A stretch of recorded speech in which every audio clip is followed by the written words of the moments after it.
My name is Alex Monroe, and I am 35 years old. This all began one humid August in 2023 when I decided to leave behind the relentless pace of city life and take a much-needed break deep in the woods of Sam Houston National Forest, East Texas. I was accompanied by Jamie Rivera, my longtime friend whose free-spirited nature both fascinated and exasperated me. While I prided myself on being pragmatic and cautious, Jamie's insatiable curiosity about the supernatural had drawn us together on this ill-fated adventure. Our getaway started with high hopes and an aging RV that had seen better days. The vehicle, a battered relic from my college years, had a habit of coughing out smoke and stuttering along like an old engine on its last legs. Despite its temperamental nature, we loaded up our meager belongings, a few camping supplies, and a sense of adventure that bordered on recklessness. Jamie had insisted that this trip was the perfect escape, both from our everyday lives and, perhaps, from the rational constraints that I clung to so tightly. The drive into the forest was marked by a simmering tension between us. In the cramped interior of the RV, heated debates about the existence of ghosts and ancient curses punctuated the long stretches of highway. I argued that every creak and groan of the old machine was merely a sign of its age, while Jamie countered with tales of local legends and whispered warnings from the very trees we passed. By the time we reached the outskirts of Sam Houston National Forest, the air felt thick with anticipation, and something else that I couldn't quite name. We parked on the edge of a clearing where the dense canopy of pines and hardwoods provided both shelter and an unnerving sense of isolation. The forest here was ancient, the trees gnarled and scarred by time, their bark etched with inexplicable symbols that seemed almost deliberate in their placement. I chalked it up to natural formations, but Jamie's eyes sparkled with a mix of wonder and apprehension as she leaned in close to examine the markings. That first night, as darkness swallowed the forest and the wind began to whisper through the branches, our RV's radio crackled to life with eerie static. At first, I dismissed it as interference from the storm clouds gathering overhead, but then I began to hear faint, disembodied voices, half murmurs of sorrow and despair, interwoven with what sounded like the distant laughter of children. My rational mind recoiled at the idea, yet deep down, I couldn't shake the chill that crept along my spine. The following morning, we set out on a short hike to stretch our legs and perhaps clear our heads. Jamie, armed with a notebook and an insatiable appetite for local lore, led the way along a narrow, winding trail. It wasn't long before we encountered our first unexplainable phenomenon, a series of enormous footprints pressed into the soft earth. They were far too large to belong to any animal native to these woods. I snapped a few photos, convinced that there was a logical explanation. Yet Jamie's face told a different story, a mixture of awe and dread. Later that afternoon, while trying to repair a malfunctioning circuit in the RV, I noticed a sudden drop in temperature. The air around me grew unnaturally cold, and I could see my breath forming a mist in the dim light. I heard faint, almost imperceptible whispers that seemed to be carried by the wind. It was as if the forest itself was trying to communicate, or perhaps warn me of something lurking just beyond the edge of perception. That night, unable to sleep due to the relentless hum of static and the eerie chorus outside, I decided to step out and inspect the source of the disturbances. Jamie stayed behind, curled up in a corner of the RV, her eyes heavy with a mixture of fear and curiosity. As I wandered near the perimeter of our campsite, my flashlight beam caught something moving between the trees, a hooded figure that seemed to drift rather than walk. My heart hammered as I followed the fleeting shape, its form obscured by the darkness and the shifting shadows. when it finally stopped at a clearing, I saw her clearly. A gaunt, spectral woman with hollow, sorrowful eyes and a presence that radiated both melancholy and menace. For a moment, time seemed to freeze. I remembered the local legends Jamie had eagerly recounted, stories of a witch who had once been betrayed by her own community, doomed to wander these woods as a vengeful spirit. I couldn't determine whether this apparition was a trick of the light or something far more sinister. The figure disappeared as quickly as she had appeared, leaving me trembling in the cold, dark silence of the forest. I returned to the RV, my mind racing with questions and a creeping certainty that our rational explanations might not suffice in this ancient, haunted place. The following day, still shaken by the night's encounter, Jamie proposed that we explore a nearby derelict cabin she had read about in a local archive. The cabin, long abandoned and rumored to have been a site of occult rituals, seemed to hold the answers to the unsettling events that had begun to plague us. Our RV's engine protested with another bout of coughing and stuttering as we made our way off the beaten path, the vehicle's frailties echoing our own inner turmoil. At the cabin, the air was heavy with decay and forgotten secrets. Inside, scattered remnants of a past life lay in disarray. A broken mirror here, a pile of yellowed papers there. In one dusty corner, I discovered an old leather-bound diary. The pages were filled with frantic, handwritten entries detailing the life and eventual descent of a woman who had once lived here. As I read, a story of betrayal, isolation, and the dark arts unfolded before my eyes. The diary spoke of a witch who had been shunned by her community, her only solace found in forbidden rituals and the promise of otherworldly power. As her hope turned to despair, so did her spirit, transforming into something vengeful and dangerous. The entries hinted at a ritual, a desperate attempt to either appease or banish the malevolent force that had consumed her. My hands trembled as I turned the pages, the words resonating with the inexplicable events we had experienced. That night, as if in response to our intrusion into its secrets, the supernatural occurrences intensified. The RV's electrical system began to malfunction again, plunging us into darkness during the most critical moments. Outside, the forest seemed to come alive with sinister energy. Branches twisted into grotesque shapes, and the shadows shifted in patterns that defied logic. Tensions between Jamie and me escalated. I insisted that there was a logical explanation for everything. A failing circuit, faulty wiring, mere coincidences. Jamie, on the other hand, was convinced that we were caught in the grip of a dark curse. Our arguments grew louder, the confined space of the RV amplifying our clashing perspectives until even the whispering wind outside seemed to echo our discord. Then came the near-fatal incident. In the dead of night, as I was making repairs to the RV's wiring in the back, I was suddenly struck by a violent force. I remember a flash of movement, a dark, shifting figure lunging at me. Pain exploded in my side, and I stumbled, nearly falling into the dark abyss beyond the RV's door. I managed to crawl back inside, my heart pounding and my body trembling with shock and fear. Jamie's frantic calls from inside the RV were the last sound I remembered before succumbing to a brief, disorienting blackness. When I awoke, I found Jamie by my side, her face etched with terror and relief. The near attack had shattered any remnants of doubt in her mind. I, too, was forced to confront the undeniable reality. Something supernatural was not only present in these woods, but was actively hunting us. Facing the unseen. With my injury slowly mending and a newfound urgency gripping us both, Jamie and I pored over the diary in every spare moment.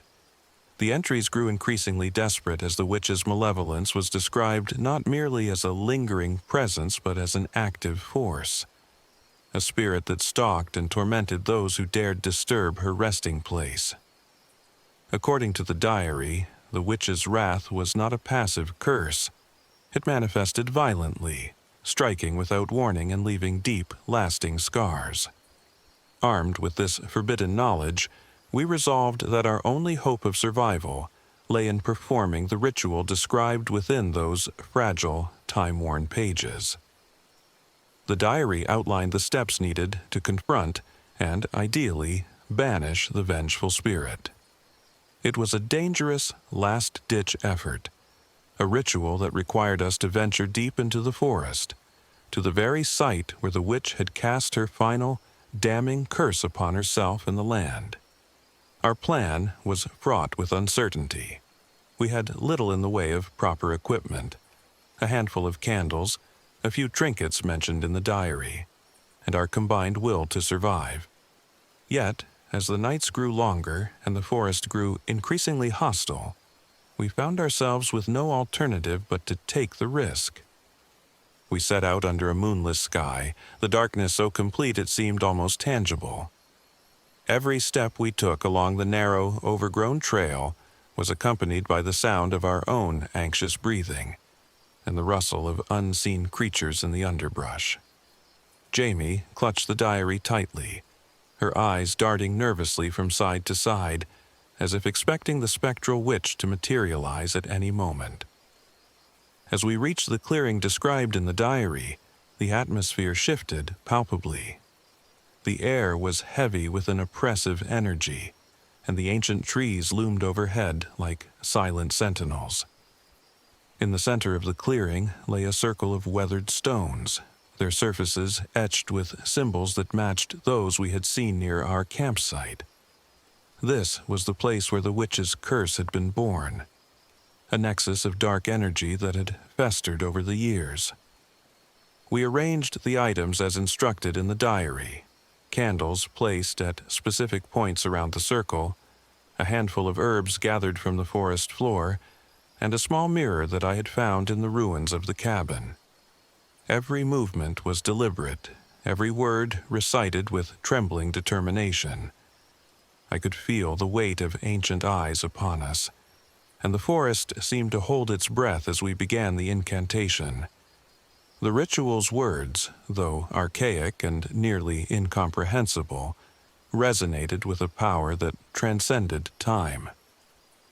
As we chanted, the temperature plummeted further, and the darkness around us deepened. For a moment, it felt as though we were suspended in a void, the only sounds the desperate cadence of our voices and the pounding of our hearts. Then, with a sudden, violent gust of wind, the darkness stirred. Out of the inky blackness emerged the witch's spirit, her form now more defined and terrifying than I had ever imagined.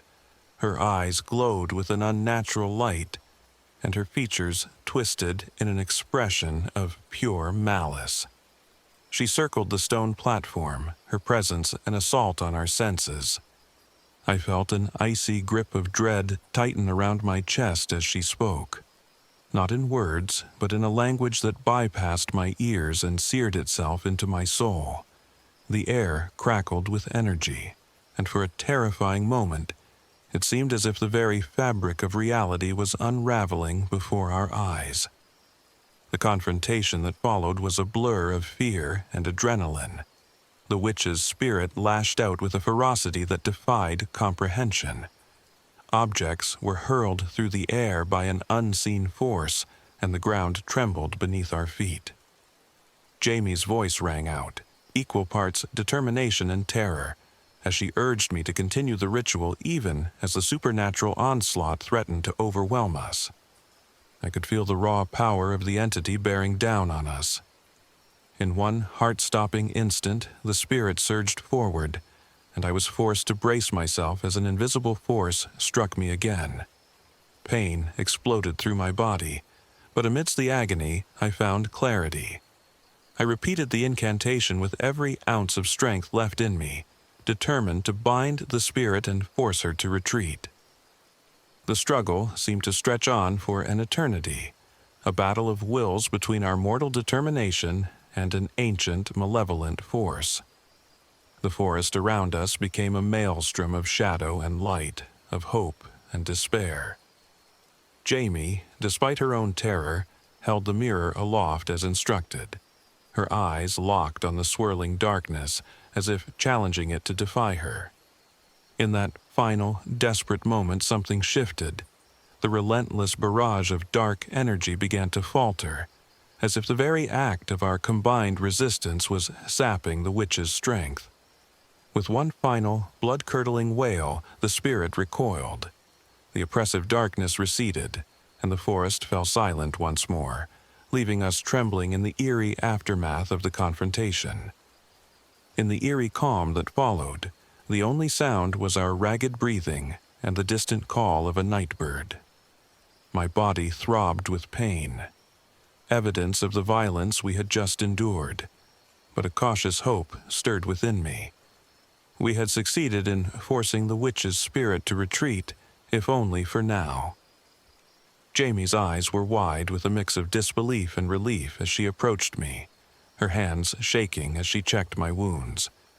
"Do you think it's over?" she whispered, her voice barely audible over the soft rustle of the trees. I wasn't sure I could answer. The forest around us seemed to hold its secrets close, its ancient energies undisturbed by our brief defiance. In that moment, I realized that while we might have driven the spirit away, the curse, and the dark history that birthed it, would forever linger in these woods. We slowly made our way back to the RV, every step heavy with the weight of what had transpired.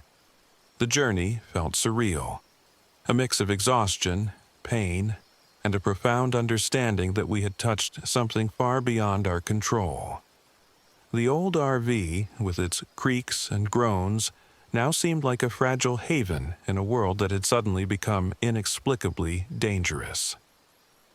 Over the next few days, the forest returned to a semblance of normalcy, but an undercurrent of unease persisted. I spent long hours repairing the RV and nursing my injuries, while Jamie pored over the diary, searching for further clues about the witch's history and any lingering rituals that might finally lay her spirit to rest. In the quiet moments that followed our ordeal, I found myself reflecting on how drastically my perspective had shifted. I had always prided myself on being a rational man, someone who relied on logic and reason to navigate life's challenges. Yet here, in the heart of East Texas, logic had faltered in the face of an ancient, supernatural force. A force that had forced me to confront the limitations of my own understanding. Jamie, ever the believer in the unseen, seemed to embrace this new reality with a fervor that both inspired and frightened me. Her eyes, once filled solely with curiosity, now carried a weight of wisdom born from first-hand experience. Though we had been at odds at times, our ordeal had forged a bond between us, one born of shared terror and the unspoken knowledge that we had stared into the abyss and survived. As the days turned into weeks and our wounds began to heal, I found solace in the small moments of normalcy that crept back into our lives. The forest, though scarred by our encounter, continued its quiet rhythm, as if nothing had disturbed its ancient slumber. Yet every rustle of leaves and every whisper of wind served as a reminder. The darkness was never far away, and the witch's curse might one day return to claim its due. I made a promise to myself that day, a vow to never again dismiss the mysteries that lay hidden in the shadows. The rational mind might find comfort in certainty, but the heart, once awakened to the realm of the unknown, could never be the same. The forest had shown me that survival wasn't merely about physical endurance. It was about facing the intangible, the inexplicable, and the dark legacies that time and memory had etched into the land. Our eventual return to civilization was bittersweet. The memory of those harrowing nights in Sam Houston National Forest lingered like a ghost at the edge of every shadow. Jamie and I parted ways with a silent understanding that our lives had been irreversibly altered. I returned to my routine with a newfound reverence for the unknown, while Jamie began chronicling our experience, determined to share our story with anyone brave enough to listen. Even now, as I sit in the quiet of my modest home, far from the haunted pines, I cannot escape the pull of that dark forest. There are nights when I wake from a restless sleep, the echo of distant, sorrowful laughter mingling with the rustle of leaves outside my window. I wonder if the witch's spirit, though forced to retreat, still lingers in the recesses of those ancient woods, waiting for another unsuspecting soul to disturb her restless slumber. I've come to accept that some mysteries are meant to remain unsolved, their dark secrets woven into the fabric of our world. The forest, with all its beauty and terror, taught me that survival is not simply a matter of logic and reason. It is a testament to the resilience of the human spirit, a reminder that even in the face of ancient curses and supernatural forces, hope can still find a way to endure. As I close this chapter of my life's story, I do so with both caution and wonder. I am no longer the skeptical man I once was. I have seen the darkness that lurks in the forgotten corners of our world, and I have felt its icy grip. Yet, I have also learned that the human spirit is capable of rising above even the most relentless nightmares. The pines still whisper their secrets, and the forest still guards its ancient curse. Perhaps one day I will return to Sam Houston National Forest, not as a desperate escape, but as a pilgrim seeking to understand the delicate balance between darkness and light. Until then, I carry the memory of those fateful nights with me, a constant reminder that sometimes the most profound journeys are the ones that force us to confront the mysteries hidden within ourselves. And so, my story, and our story, remains etched in the annals of that haunted forest, a tale of two souls bound together by terror, resilience, and the unyielding determination to survive when the darkness itself comes calling. In the end, the forest taught us that not all battles are fought with weapons or logic. Some are fought in the silent corridors of our hearts, where fear and courage intermingle in a delicate dance. I survived, and Jamie survived, but we both emerged changed, haunted by memories and yet emboldened by the truth that sometimes confronting the unknown is the only way to reclaim our lives. My name is Alex Monroe, and though my days now pass in quieter, more measured rhythms, I will never forget the night the pines whispered and the witch's curse came alive. I know now that in every shadow there is a story, and in every whisper a reminder that the world is far more mysterious and dangerous than we can ever imagine.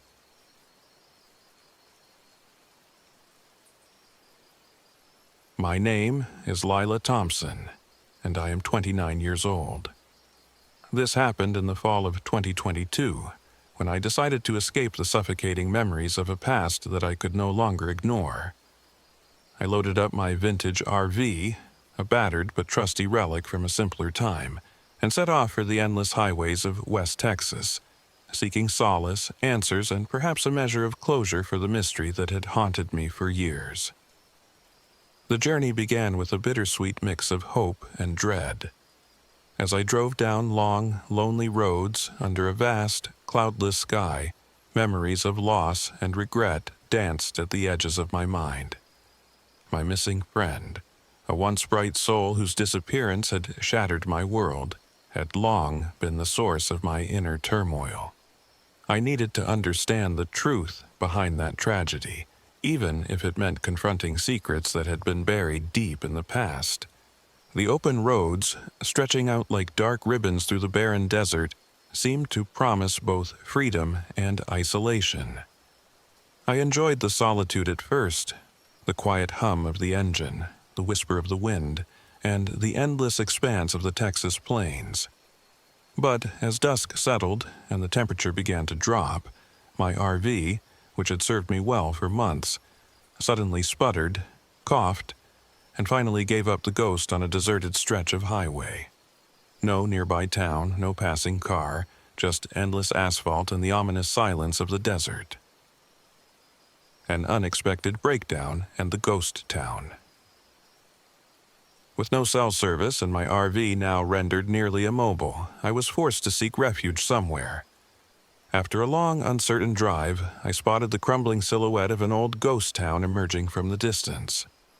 The town, long abandoned and whispered about in local lore, seemed to call out to me, a forgotten relic of a bygone era. With little choice and more questions than answers, I steered the RV toward the dilapidated cluster of weathered buildings. The ghost town was like stepping into a time capsule. Dust-covered sidewalks, broken windows, and faded photographs nailed to the walls of deserted storefronts painted a haunting picture of a once thriving community now lost to time. I parked the RV on a small lot near what appeared to be the town's center, a desolate square dominated by an old saloon and a crumbling town hall.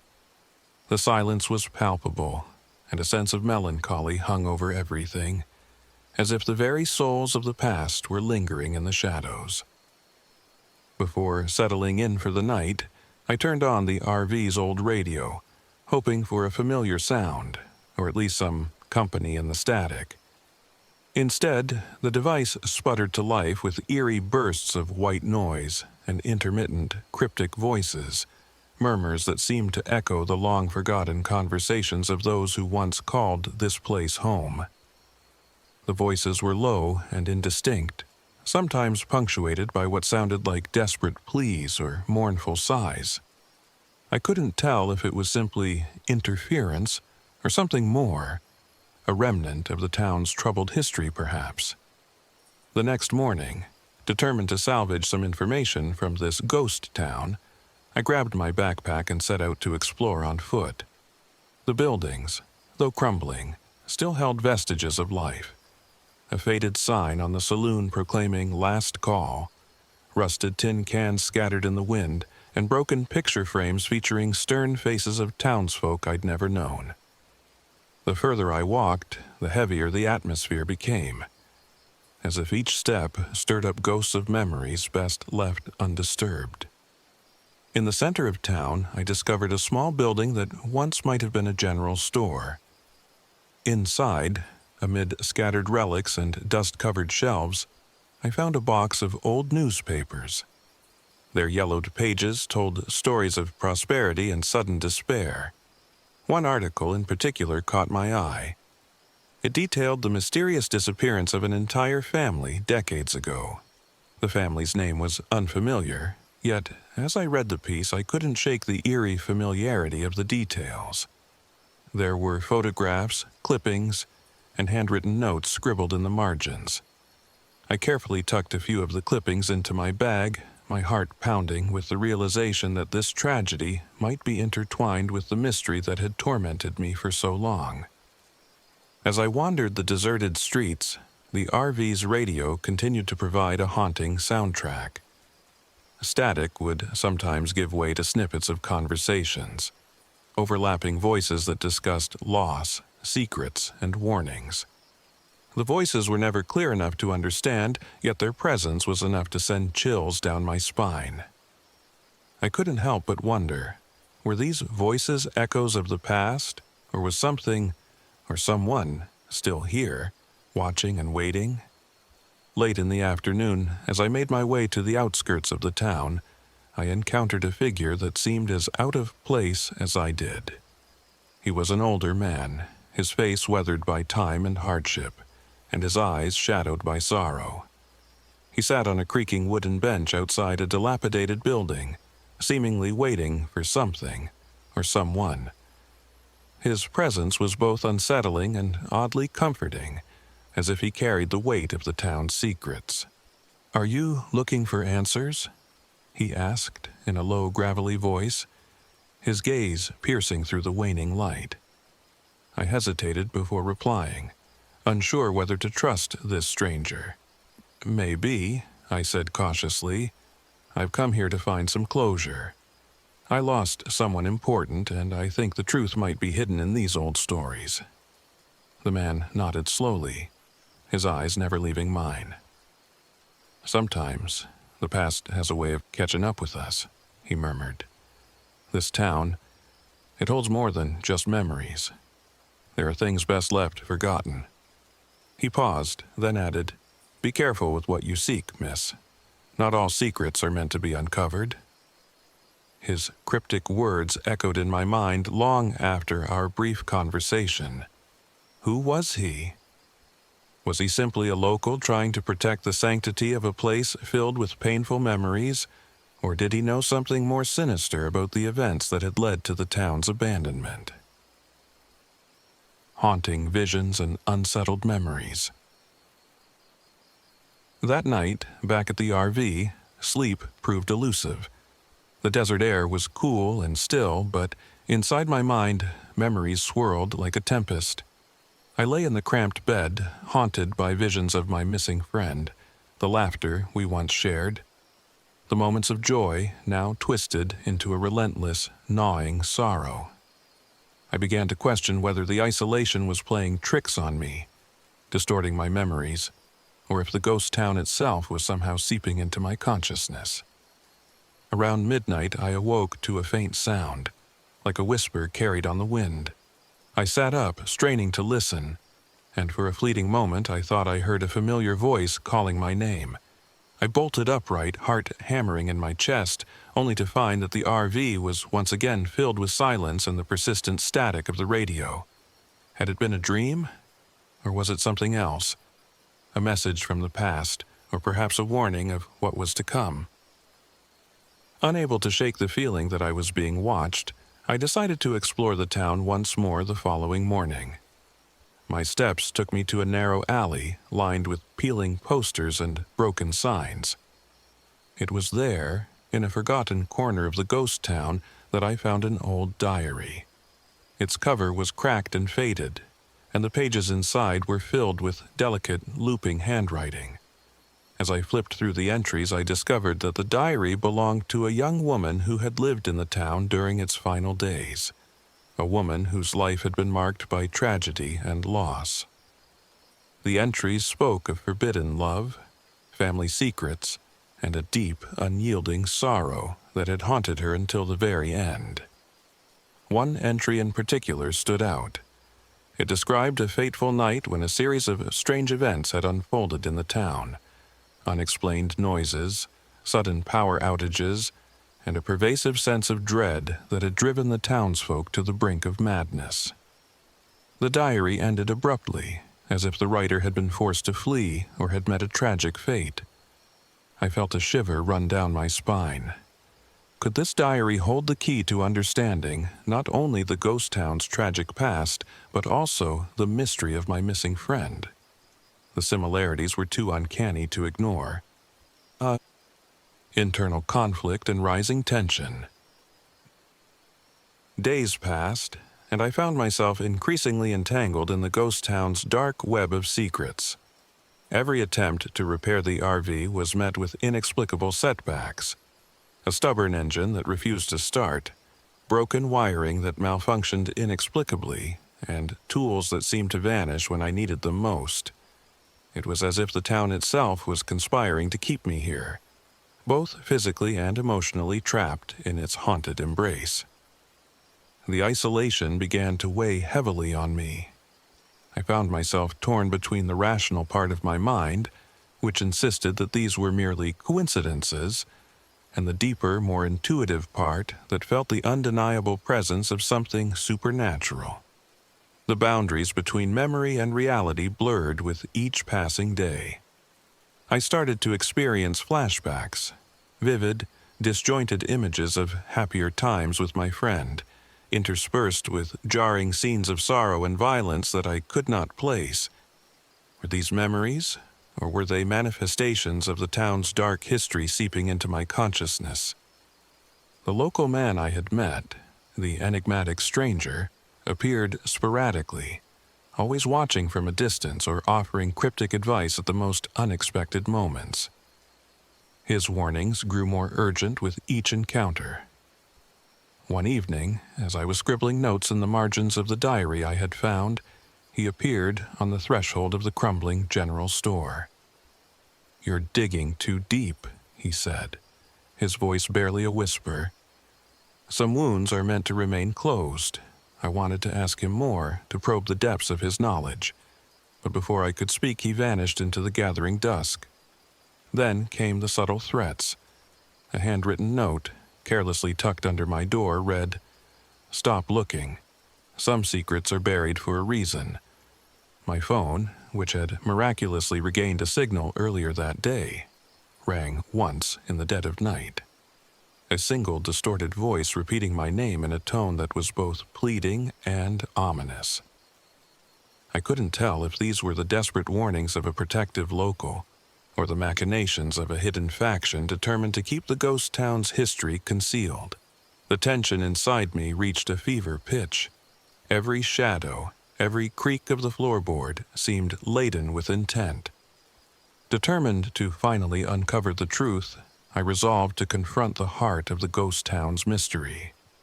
I gathered the diary, the newspaper clippings, and every scrap of evidence I had found, and made my way toward the town hall, a once grand building now in ruins, its facade crumbling under the weight of decades of neglect. The building, with its broken windows and sagging roof, exuded an aura of despair and forewarning, as if it were the epicenter of all the town's long-held secrets. Inside the town hall, the air was thick with dust and the scent of decay. My flashlight beam danced across faded murals and toppled chairs, each relic whispering the stories of lives abruptly halted. I found a small office tucked away in a corner, its door barely hanging on its hinges. With a deep breath, I pushed it open, and the creak of the door echoed like a funeral dirge in the silent room. The office was cluttered with old ledgers, letters, and personal effects. As I sifted through the papers, a pattern emerged. The documents told a story of betrayal, fear, and a terrible secret that had been kept hidden by the town's leaders. One faded photograph in particular caught my eye, a group picture of a family, smiling against the backdrop of the ghost town. Their eyes were full of life, yet one face, blurred in the image, bore an uncanny resemblance to my missing friend. The realization hit me like a blow to the chest. Could it be that the disappearance I had mourned for so long was tied to this town and its tragic end? Before I could gather my thoughts, a sudden noise shattered the oppressive silence. Footsteps echoed in the hall, deliberate and measured. I spun around, heart hammering in my chest, as the enigmatic local from earlier stepped into the doorway. His eyes were dark with resolve, and his expression was grave. "You shouldn't have come here," he said, his voice echoing off the walls. "Some truths are too painful to bear." I stood my ground, adrenaline surging. "I need to know what happened," I insisted. "I need to know if this town has any connection to the disappearance I've been haunted by." For a long moment, he regarded me in silence, the weight of unspoken memories passing between us. Then he sighed, a sound that seemed to carry the sorrow of an entire lifetime. "You're not the first to seek answers here," he murmured. "But every time someone tries, they awaken ghosts that should have remained at rest." The conversation that followed was a tense, raw confrontation, a battle of wills between my desperate need for closure and his equally desperate need to protect the town's secrets. In a flurry of whispered confessions and guarded revelations, he told me of a tragic night long ago when a series of inexplicable events tore through the town. He spoke of a forbidden love, of betrayal, and of a curse that had been cast over the land. And then, with a voice thick with regret, he revealed the most harrowing truth of all.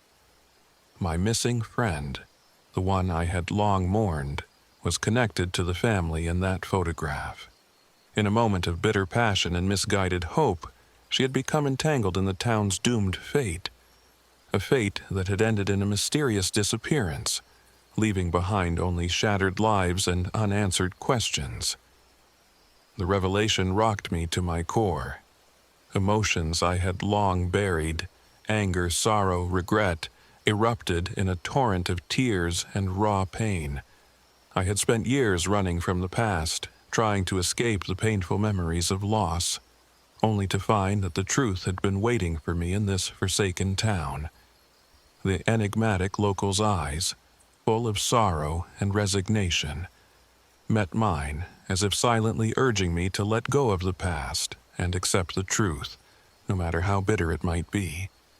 For what felt like hours, we sat in the ruined office of the town hall, surrounded by relics of forgotten lives, as I poured out my anguish and confusion. He listened quietly, his presence a steady anchor in the storm of my emotions. In that crucible of raw, unfiltered truth, I began to see that the ghost town was more than a repository of old tragedies.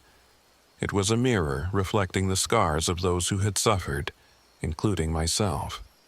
As the first light of dawn crept through the broken windows, I realized that I had reached a turning point.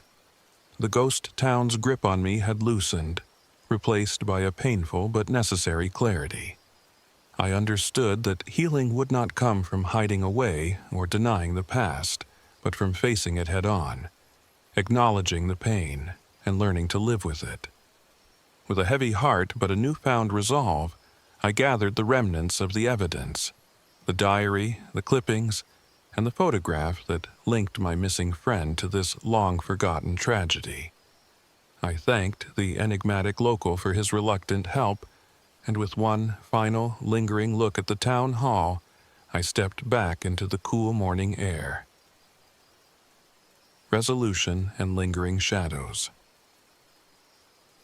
Over the next few days, I worked tirelessly to repair my RV, each wrench turn and every replacement part serving as a symbolic act of rebuilding not just the vehicle, but also my shattered heart. The ghost town receded into the background as I prepared to leave, its mysteries and sorrowful echoes a permanent part of my past. Yet, as I drove away on that lonely highway, I couldn't shake the feeling that some questions would remain unanswered. Was the ghost town's eerie atmosphere merely the collective memory of its tragic history, or was there something supernatural at work? A force determined to keep its secrets hidden. I knew I would never truly escape the shadows of that place, nor the lingering questions about the fate of my missing friend. But as the miles stretched out before me and the horizon beckoned with the promise of a new beginning, I felt a cautious optimism. I had confronted the darkest parts of my past, and though the scars would remain, they no longer held me captive. I was free to rebuild my life, piece by fragile piece. Now, as I write these words from the relative safety of my repaired RV parked on a quiet roadside, I can still hear the faint echoes of that ghost town in the back of my mind. The memories of lost souls, bitter secrets, and painful truths continue to haunt me, but they also serve as reminders that the journey to healing is often paved with the acceptance of our deepest wounds. I drive on, determined to forge a future where the ghosts of the past no longer dictate my every move.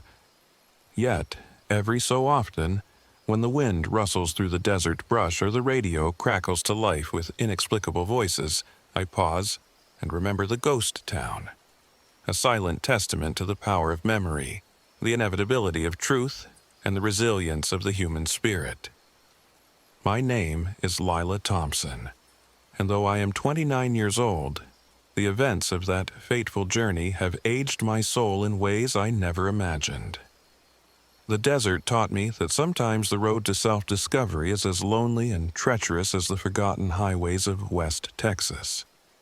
But it also taught me that in confronting the darkness of our past, we can reclaim the light within us.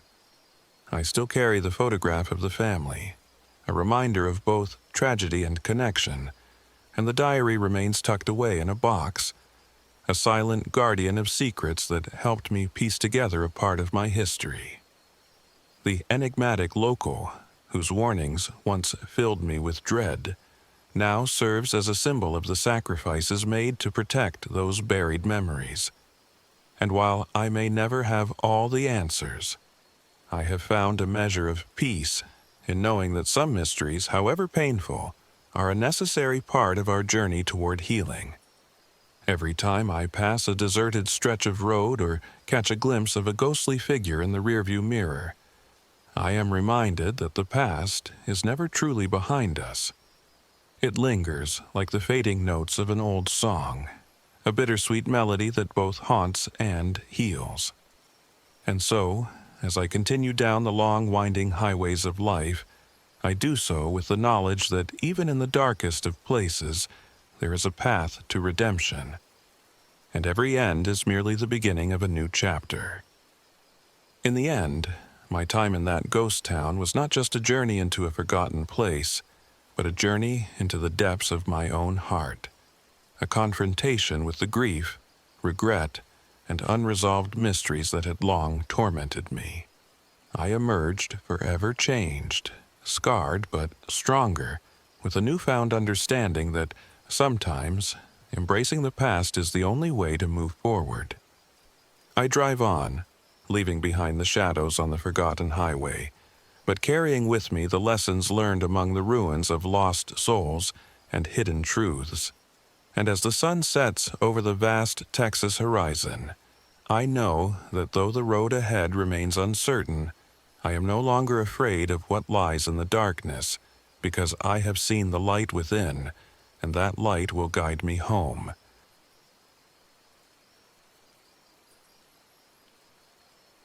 My name is Ethan Cole, and I am 42 years old.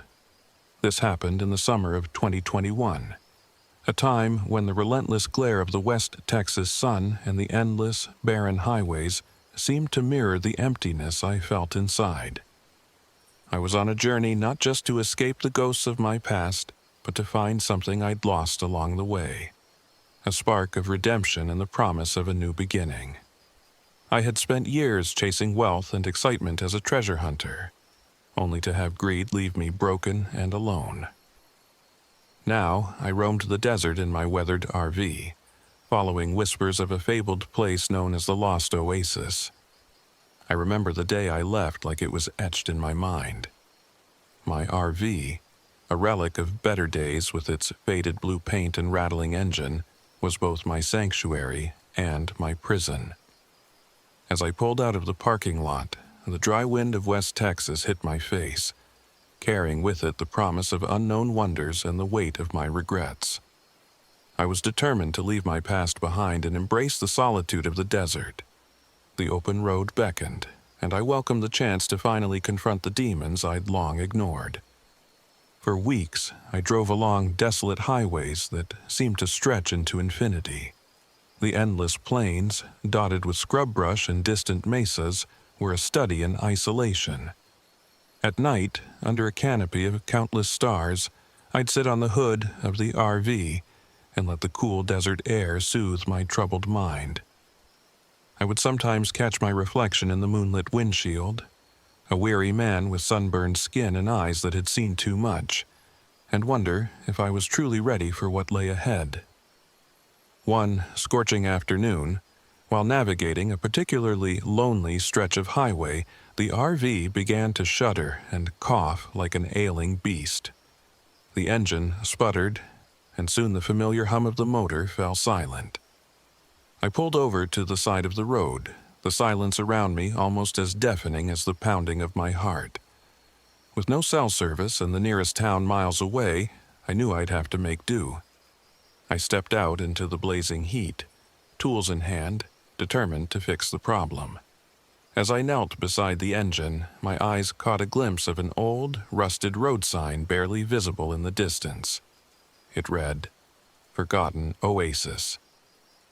In that moment, a spark of determination ignited within me. Maybe this breakdown wasn't a curse. It might be fate guiding me toward the lost oasis I'd been searching for. The RV repair took longer than I had hoped.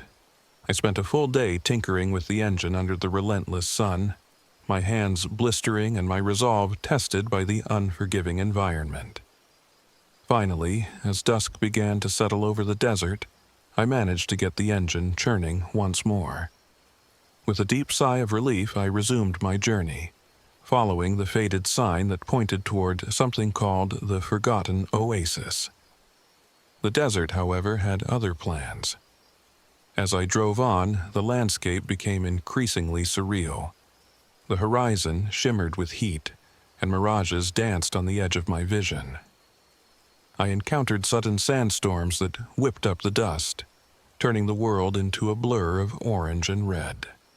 Amid these harsh conditions, I discovered cryptic clues scattered like fragments of an ancient puzzle. On one occasion, while taking shelter beneath a rocky outcrop, I noticed a set of curious petroglyphs etched into the stone, a series of swirling symbols and figures that felt inexplicably significant. In another, hidden in the crevice of an old boulder, I found a broken amulet. Its surface was engraved with mysterious symbols that glowed faintly under the desert sun, as if it were a key meant to unlock a secret I hadn't yet understood. At night, as the temperature plummeted and the desert revealed a softer, haunting beauty, I began having unsettling dreams. I would awaken drenched in sweat, the images of a lush, vibrant oasis and voices whispering my name echoing in my ears. These dreams blurred the line between memory and myth, making me wonder if the oasis was nothing more than a mirage conjured by my subconscious desires, or if it was a real place imbued with powers beyond my understanding. Days turned into an unsteady rhythm of driving, repairing, and wandering. I soon noticed that I wasn't entirely alone in the desert. In the distance, on more than one occasion, I caught sight of shadowy figures, distant and indistinct, yet unmistakably human. I began to feel as if I were being watched. At first, I dismissed it as the tricks of a tired mind in an unforgiving landscape. But then came the signs. One evening, as I was making my way through a narrow canyon, I found a series of strange markings carved into the rocky walls. They were unlike any natural formations, deliberate symbols that pulsed with an eerie energy. The carvings were accompanied by a small, hastily scrawled note pinned to a loose stone. It read, "Turn back now. Some secrets are not for mortal eyes." My heart pounded as I stared at the note, the desert suddenly feeling much less empty. I knew then that there was more to this place than the barren expanse of sand and rock. It wasn't just the wind whispering through the canyons, it was a warning. In the following days, I began encountering more unmistakable signs of a presence. While I was resting by the RV one morning, I caught a glimpse of a hooded figure in the distance. The figure was draped in long, flowing garments that blended seamlessly with the dusty surroundings. I couldn't see their face, but I sensed an aura of quiet intensity and foreboding. At times, I would hear indistinct voices on the radio static, cryptic messages that seemed to speak directly to me, cautioning me against pressing further. The collective weight of these encounters led me to a chilling realization. I was being followed by a group of people known only as the Desert Keepers. The Desert Keepers were a secretive cult that revered the lost oasis as a sacred site, a source of ancient power and eternal life. Their mission, it seemed, was to protect the oasis from those who would exploit its treasures. I never encountered them directly at first, only their signs, the cryptic markings, whispered warnings, and fleeting glimpses of shadowy figures lurking at the periphery of my vision. Each new clue heightened my sense of danger, but it also fueled my determination to uncover the truth behind the oasis and the mysterious cult that guarded it. Guided by a mixture of intuition and the tangible clues I'd collected, I pressed on. The days melted together in a haze of relentless heat and shifting sands. I found myself driving through narrow canyons and vast open spaces where the horizon seemed to ripple like water. My broken amulet and the petroglyphs I'd discovered became my only guides, a cryptic map that pointed me deeper into the heart of the desert. One particularly sweltering afternoon, after a long day of driving under an unforgiving sun, I saw it. An area where the parched earth gave way to an unexpected burst of greenery. At first, I thought it was another mirage, a trick of the light on the endless desert. But as I drew closer, the vision became undeniable. There, nestled between rugged rock formations, lay a hidden oasis. It was a breathtaking patch of vibrant life, a small pool of crystal-clear water surrounded by lush, verdant foliage. The oasis glowed with an almost otherworldly light, as if it were a living miracle in the midst of a barren wasteland. I pulled the RV over to a dusty overlook and stepped out, my heart hammering in my chest. The closer I got, the more surreal it felt. The oasis was framed by towering cliffs, its water shimmering like liquid silver in the fading light. I could see evidence of ancient irrigation channels carved into the rocks, suggesting that this hidden gem had once been the lifeblood of an old civilization. And yet, despite its beauty, there was an undeniable aura of menace, a sense that the oasis was both a blessing and a curse. I set up camp near the edge of the oasis, determined to explore its mysteries. As twilight descended, the desert transformed. The temperature dropped sharply, and the landscape took on a ghostly quality. Shadows lengthened, and the sound of nocturnal creatures stirred in the underbrush. I could almost feel the eyes of the desert keepers upon me, their presence lurking in the darkness. That night, I was roused from a fitful sleep by the sound of footsteps crunching on the gravel outside my RV. I peered through the window and saw them, several hooded figures moving silently in the moonlight. My heart raced as I realized that I was no longer alone. The desert keepers had found me at the oasis. I stepped out of the RV cautiously, my pulse thundering in my ears. The figures gathered in a loose semicircle a short distance away, their faces obscured by dark hoods. One of them stepped forward, lowering his hood to reveal a weathered face etched with deep lines of sorrow and resolve. "You should not have come here," he said, his voice low and measured. "This place is sacred, and it is not meant for the likes of you." I squared my shoulders, trying to steady my trembling voice. "I'm not here to steal or desecrate," I replied. "I've spent my life chasing riches and lost dreams, and I've finally come to understand that there is more to life than greed. I'm here to find redemption, to make amends for my past." For a long moment, the man regarded me in silence, his eyes piercing and unreadable. Then he spoke again, his tone softening slightly. "The lost oasis is both a gift and a curse.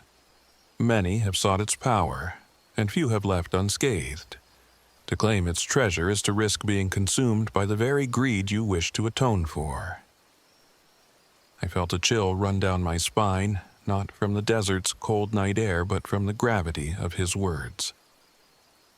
"I know my past," I admitted, "and I know the price I've paid for my mistakes. But if there's even a chance that this place can help me rebuild my life, I have to try." The hooded man exchanged a look with his companions, and then, almost imperceptibly, he gestured for me to follow. We walked in silence down a narrow, winding trail that led to the heart of the oasis. The closer we got, the more surreal the environment became. I passed beneath ancient rock formations, their surfaces inscribed with cryptic symbols that glowed faintly in the moonlight. The air grew thick with an almost tangible energy, like the charged silence before a storm. Finally, we reached a clearing at the center of the oasis. There, in a natural basin surrounded by flowering desert shrubs, was an intricate stone pedestal. On it lay a small, ornate chest. The chest was adorned with carvings of swirling patterns and strange creatures, its surface cool to the touch despite the warmth of the desert night. I recognized in its design hints of a lost civilization, a people who had perhaps once understood the delicate balance between desire and restraint. The hooded man spoke once more, his voice filled with both warning and reverence. This chest holds the heart of the oasis. It contains the wealth and power that many have coveted. But know this, if you take what is not meant for you, the curse of greed will claim you. The choice is yours, Ethan Cole. I stared at the chest, my mind a maelstrom of conflicting emotions. Here was a tangible symbol of the temptation that had driven me for so many years. The lure of wealth, the promise of redemption, and the very real danger of succumbing to the same greed that had once ruined my life. In that moment, every sleepless night, every harsh lesson learned on the open road came crashing back to me. I recalled the faces of those I'd hurt, the relationships I'd lost, and the emptiness that had driven me to chase shadows. I knelt before the pedestal, my hands trembling as I reached out toward the chest. The desert wind seemed to hold its breath, the silence around us so profound it was almost deafening. For a heartbeat I hesitated, teetering on the edge of a decision that would define the rest of my life. Then I closed my eyes and took a deep breath, summoning every ounce of resolve I had gathered over my long, arduous journey. "I won't let greed destroy me any longer," I whispered, more to myself than to anyone else. "I choose to let go of the past." With that declaration, I slowly withdrew my hand. I stepped back from the pedestal, leaving the chest undisturbed. The hooded man's eyes softened as he nodded, a silent acknowledgement of my decision. In that moment, I understood that true redemption wasn't about seizing riches or undoing past mistakes with wealth. It was about the courage to walk away from the allure of easy salvation and face life's challenges with honesty and humility. The desert keepers silently observed my decision, and then one by one, they melted back into the shadows of the oasis. I stood there for a long time, absorbing the profound relief that came with choosing integrity over temptation. The oasis, bathed in the soft glow of the moon, seemed to breathe a sigh of relief as well, a gentle reminder that nature, with all its mysteries and miracles, was not to be exploited but respected. As dawn broke over the desert, the first rays of sunlight turned the water of the oasis into a shimmering mirror, and the surrounding foliage glowed with vibrant life. I knew it was time to leave. I returned to my RV with a heavy heart yet an unburdened spirit, feeling as if a weight I'd carried for years had finally been lifted. The desert had given me a choice, a chance to rebuild my life not on the foundation of greed, but on the honest, sometimes painful pursuit of redemption. I spent the next few days repairing the RV and preparing to depart. Each small repair felt symbolic, a deliberate act of mending the fractures in my own life. I left behind the oasis, its mysteries intact, its allure forever etched in my memory. As I drove away, the desert keepers disappeared into the undulating dunes, and the lost oasis receded into the distance like a fading dream. Now, as I write these words from the cab of my repaired RV, parked on a quiet stretch of highway, I reflect on my journey with a deep sense of gratitude and lingering wonder. I may never fully understand the magic of the oasis or the true nature of the desert keepers, but I do know that the desert taught me invaluable lessons. I learned that the true treasure lies not in the riches that glitter before our eyes, but in the strength it takes to face our inner demons and choose a path of honesty, humility, and self-forgiveness. The lost oasis remains a symbol of the eternal struggle between greed and redemption, a place where the mirage of wealth meets the stark reality of our own hearts. I now know that the oasis was not meant for me to possess, but to remind me that sometimes the greatest riches we can hope to find are the lessons learned on a long, winding road of self-discovery. My name is Ethan Cole, and though I am 42 years old, I have come to understand that every scar, every mistake, and every moment of despair is a stepping stone on the journey to becoming the person we are meant to be. I drive on, leaving behind the desert and its eternal secrets, with a renewed sense of purpose and the quiet conviction that true redemption comes from within. Even as I navigate the lonely highways of West Texas, I carry with me the memory of that mystical night at the oasis. The broken amulet, the ancient petroglyphs, and the whispered warnings of the desert keepers serve as constant reminders that life is a delicate balance between desire and restraint. And while I may continue to chase the shadows of the past, I now do so with the knowledge that some treasures are meant to remain lost, locked away in the heart of the desert, waiting to teach those brave enough to seek their truth. As the sun sets behind the distant mountains and paints the sky in hues of gold and crimson, I know that my journey is far from over. The road ahead is uncertain, filled with both peril and promise. Yet, armed with the lessons of the lost oasis, I move forward with the hope that every new day is an opportunity to rebuild, to atone, and to find beauty in even the harshest landscapes. This is my story, a testament to the transformative power of the desert, the silent guardians who watch over its secrets, and the enduring hope that redemption, however elusive, is always within reach. And so, with the wind at my back and the open road ahead, I continue my journey, 1 mile, 1 lesson, 1 step at a time.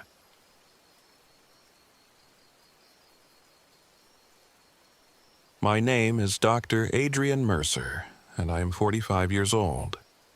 This all began in the blistering summer of 2021, when I decided that the only way to reclaim my tarnished reputation and salvage the remnants of my once promising research was to venture deep into the unforgiving West Texas desert.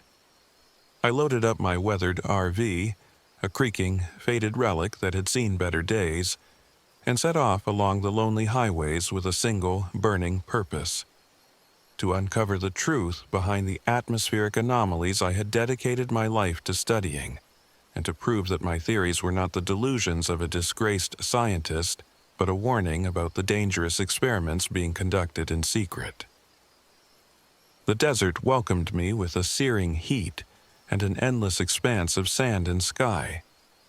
I spent the first few days driving under an unyielding sun, the cracked asphalt stretching out like a barren wasteland. I recalled the days of my former glory, when I was celebrated for groundbreaking research on environmental shifts, and the scandal that had stripped me of my career. Bitter rumors and official denials had forced me into isolation, but deep inside I knew there was more to the story than anyone was willing to admit. That knowledge had drawn me out into the desert, a place where nature's raw power and secrecy often concealed truths too dangerous for the public eye. One afternoon, as I cruised along a desolate highway near Monaghan's Sandhills State Park, the RV began to shudder violently. The engine, which had been my steadfast companion on many long journeys, coughed and sputtered until, with a final groan, it fell silent. I pulled over to the side of the road, the silence pressing in on me like the weight of my past mistakes. With no cell service and nothing but the endless desert surrounding me, I knew I had no choice but to venture out on foot in search of help. Or, perhaps, as fate would have it, in search of the answers I desperately sought. Armed with a modest toolkit and the remnants of my scientific equipment, I left the RV and walked into the searing heat. The desert, already a harsh and isolated environment, seemed to swallow my footsteps as I trudged along the cracked earth.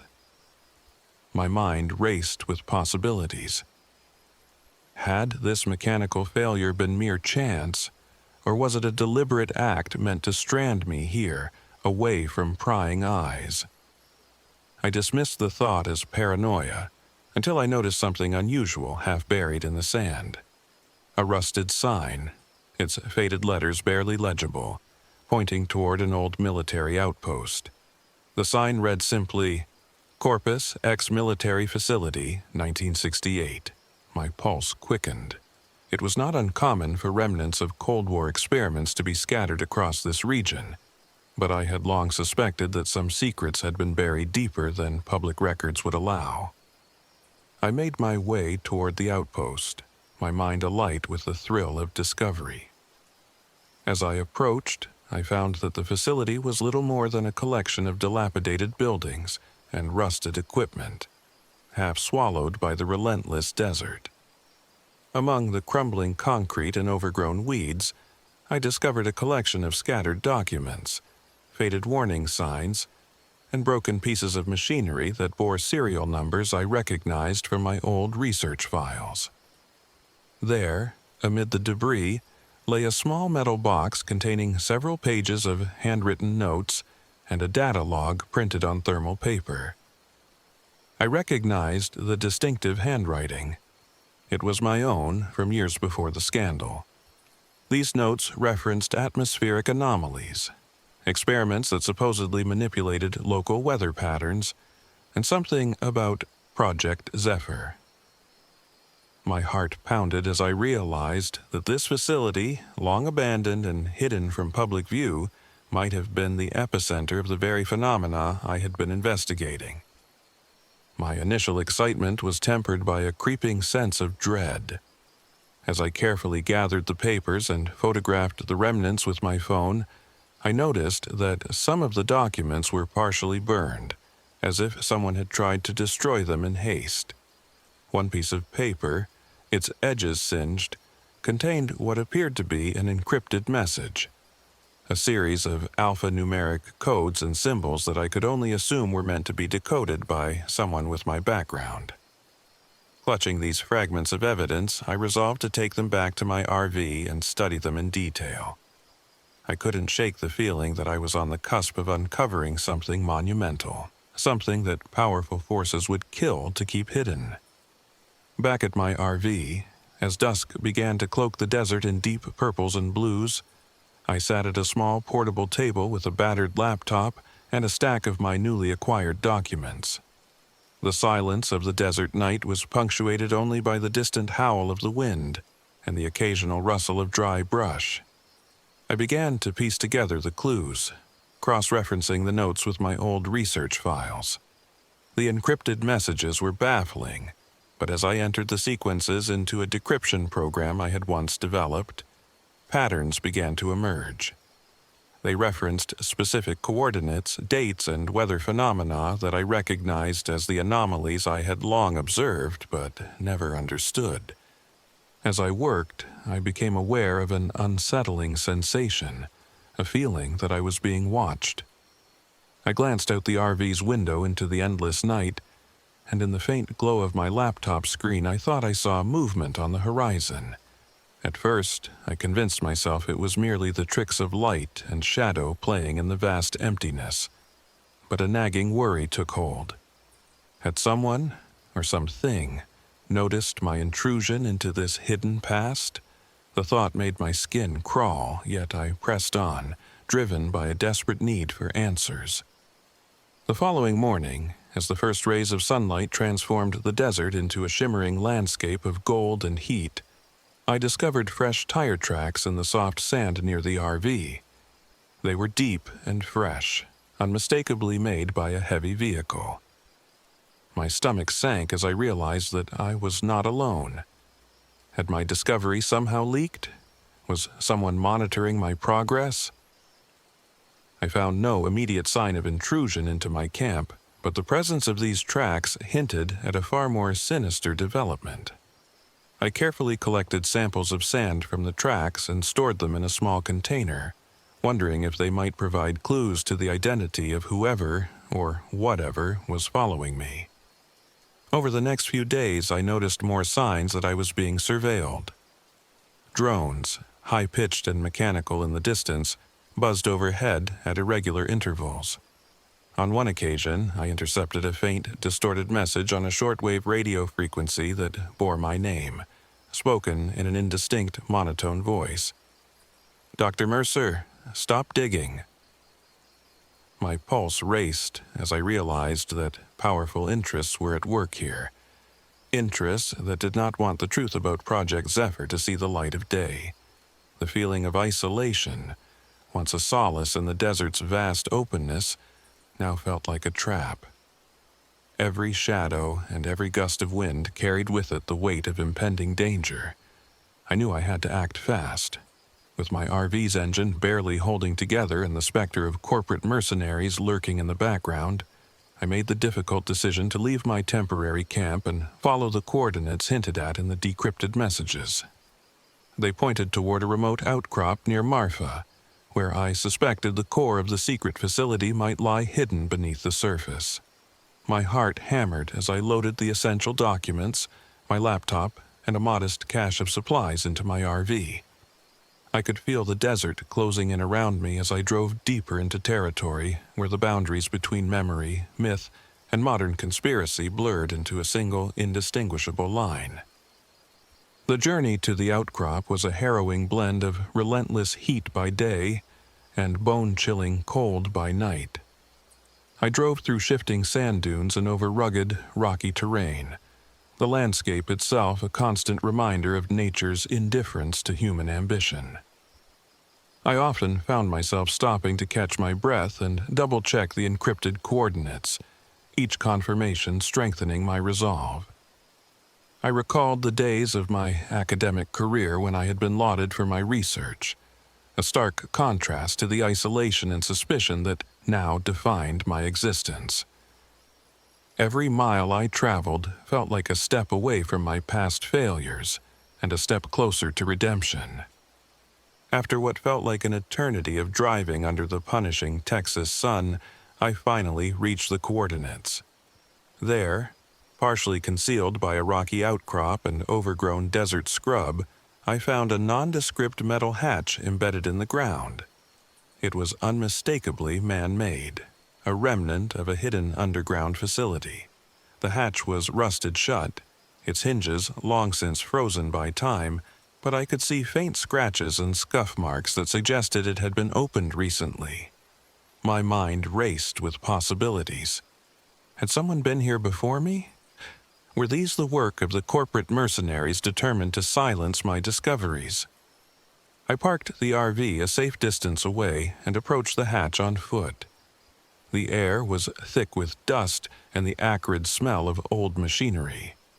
I pried open the hatch with a crowbar from my toolkit, its metal groaning in protest as it gave way. A narrow, dimly lit staircase descended into darkness, and I hesitated only for a moment before stepping into the unknown. I switched on a high-powered flashlight and carefully made my way down the metal steps, each echoing footstep amplifying the tension that had built inside me over the past weeks. At the bottom, I found myself in a vast underground bunker, a relic of Cold War-era experimentation that had clearly been repurposed for something far more modern. Rows of dusty computers, rusted lab equipment, and scattered files littered the concrete floor. The atmosphere was heavy with a sense of foreboding, and I could almost hear the echoes of past experiments and whispered secrets that the walls seemed to guard. I began sifting through the scattered documents, determined to find evidence that could validate my theories and expose the truth. Hours passed as I painstakingly decoded additional encrypted messages and pieced together data logs that described experiments aimed at manipulating weather patterns and altering environmental conditions. The revelations were staggering. The facility had been part of a secret government and corporate initiative, Project Zephyr, that sought to harness atmospheric anomalies for profit and power. The experiments, conducted in the name of scientific advancement, had dangerous implications for the environment and for the lives of those who unwittingly depended on its natural balance.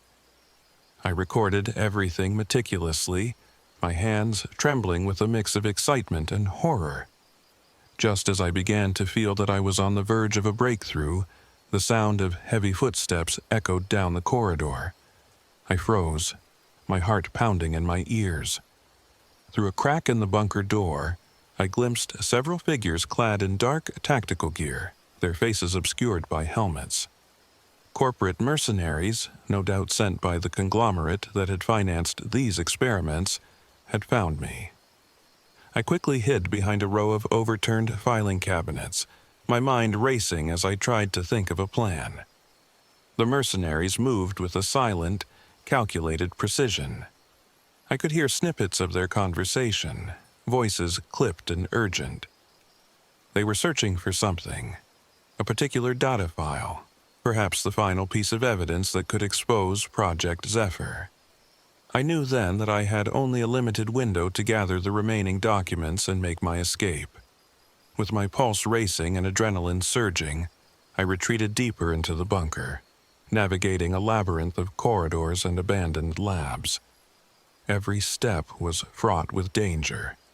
Every shadow could conceal an armed pursuer.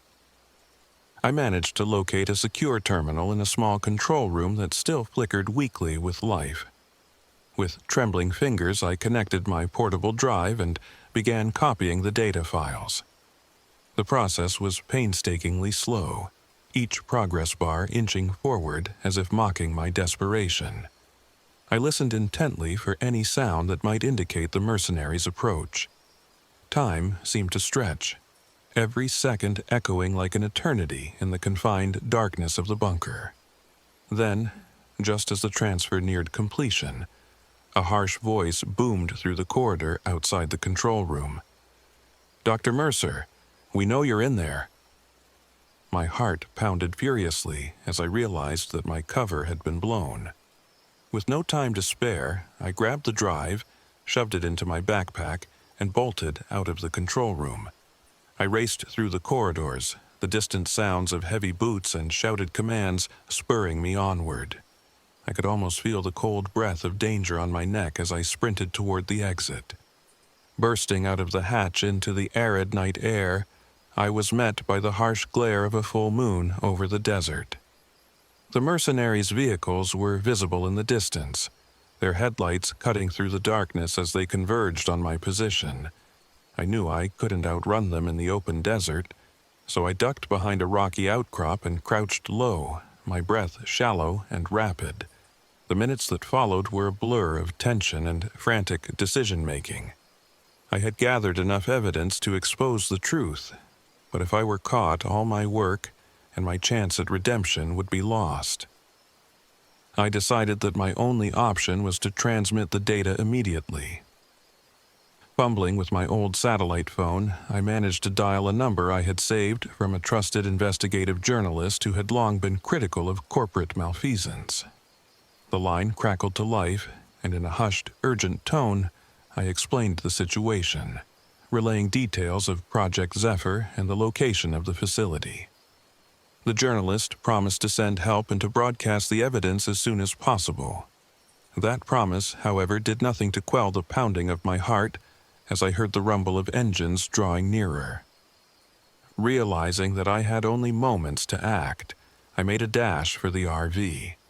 I sprinted across the barren expanse, my eyes fixed on the distant glow of my mobile home. The desert seemed to blur around me as I ran, every step a desperate bid for survival. I could hear shouts and the thudding of boots behind me, and I knew that the mercenaries were in hot pursuit. With the data safely transmitted, my focus shifted solely to escape. I reached the RV and threw myself inside, fumbling with the keys as I tried to start the engine. The dashboard flickered to life with a series of warning lights, and for a moment, I feared that my battered vehicle would fail me now. But then, with a roar, the engine sputtered and caught, propelling me forward down the lonely highway. Behind me, I could see the silhouettes of the mercenary vehicles disappearing into the distance, their pursuit thwarted, at least for the moment.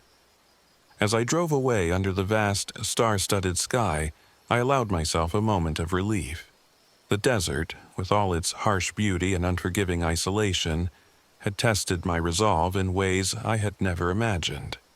I clutched the steering wheel tightly, my mind replaying every detail of my journey. The discovery of the secret facility, the cryptic messages, the relentless chase, and the final harrowing dash to safety. I knew that the evidence I had collected would ignite a firestorm of public outrage, forcing those responsible for the clandestine experiments to answer for their crimes. In that knowledge, I found a measure of redemption. Over the next few days, I drove cautiously through the desert, aware that remnants of the corporate pursuit might still be lurking in the shadows. I maintained radio silence and kept my eyes peeled for any sign of danger. The landscape, vast and ever-changing, seemed to offer both a challenge and a quiet consolation.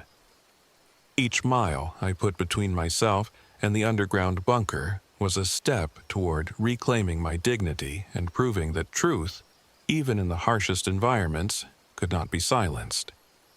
In the quiet moments of solitude on the road, I reflected on the journey that had brought me here. My career had been tarnished by scandal and deceit, and I had been forced to confront my own failings as much as the conspiracies of those who had wronged me.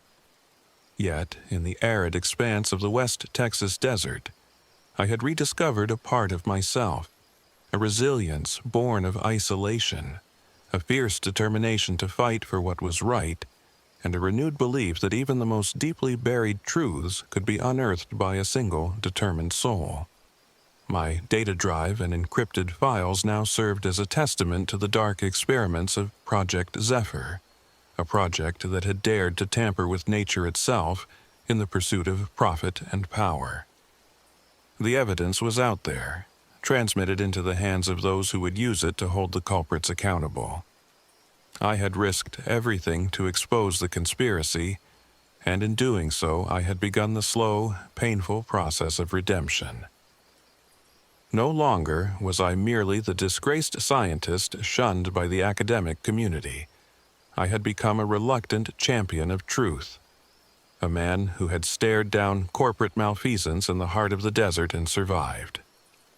Now, as I sit behind the wheel of my repaired RV on a quiet stretch of highway, the vastness of the desert stretching out before me like an endless canvas of possibility, I feel a quiet hope stirring within me. The road ahead remains uncertain, fraught with lingering threats and unanswered questions about the full scope of Project Zephyr. But I have learned that redemption is not a destination. It is a journey. Every mile I travel, every challenge I overcome, brings me closer to understanding that the pursuit of truth is worth every risk, every sacrifice. I glance at the horizon, where the first hints of dawn light the edge of the desert, and I know that my quest is far from over. The corporate forces that tried to silence me may still be out there, but now I have allies. Investigative journalists, environmental watchdogs, and a community of truth-seekers who will not rest until justice is served. The dark secrets of the coded desert have been exposed, and though the battle continues, I am no longer afraid. My name is Dr. Adrian Mercer, and at 45 years old, I've come to understand that sometimes the harshest landscapes yield the most profound truths. In the silence of the desert, amidst the ruins of forgotten experiments and the echoes of past conspiracies, I found a chance to redeem myself.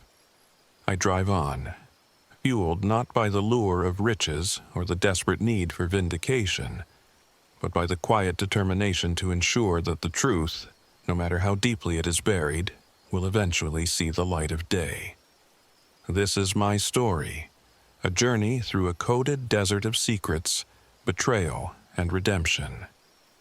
As the sun rises over the dunes and paints the sky in brilliant hues of orange and gold, I know that every mile brings me closer to a future where integrity triumphs over deception, And so, with the desert wind at my back and the open road stretching endlessly before me, I continue my pursuit of truth, one cautious, determined step at a time.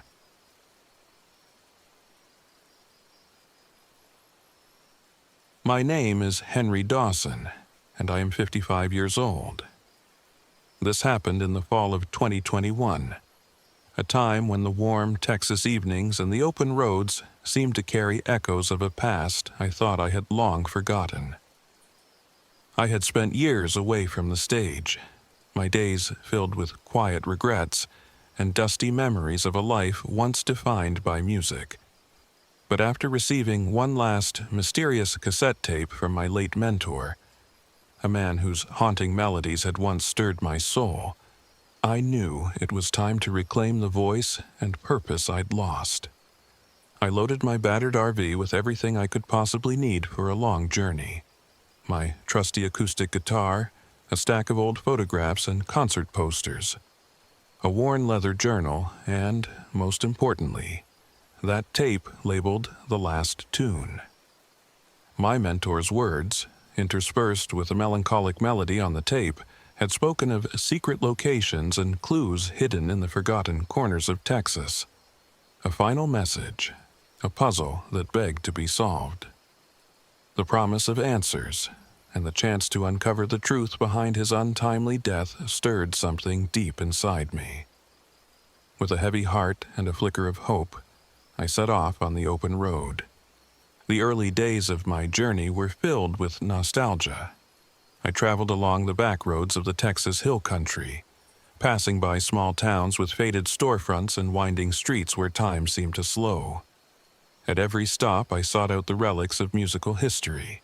I visited an old recording studio in a town that once boasted a vibrant folk scene, its walls now peeling and its equipment gathering dust. I wandered into a tiny bar in a sleepy village, a place my mentor once graced with his soulful voice, where locals still spoke in hushed tones about the magic of the music that had once filled its air.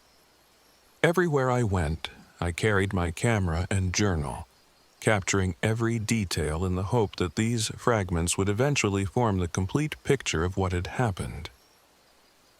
It was during one of these stops, in a cramped, dimly lit bar on the outskirts of a town I'd nearly forgotten, that I encountered my first clue. While nursing a cup of bitter coffee, I overheard a conversation between the bartender and a regular patron. The man, his eyes shadowed with a mix of sorrow and defiance, mentioned an old handwritten note that had been found tucked away behind a dusty mirror in the studio where my mentor had recorded his first album.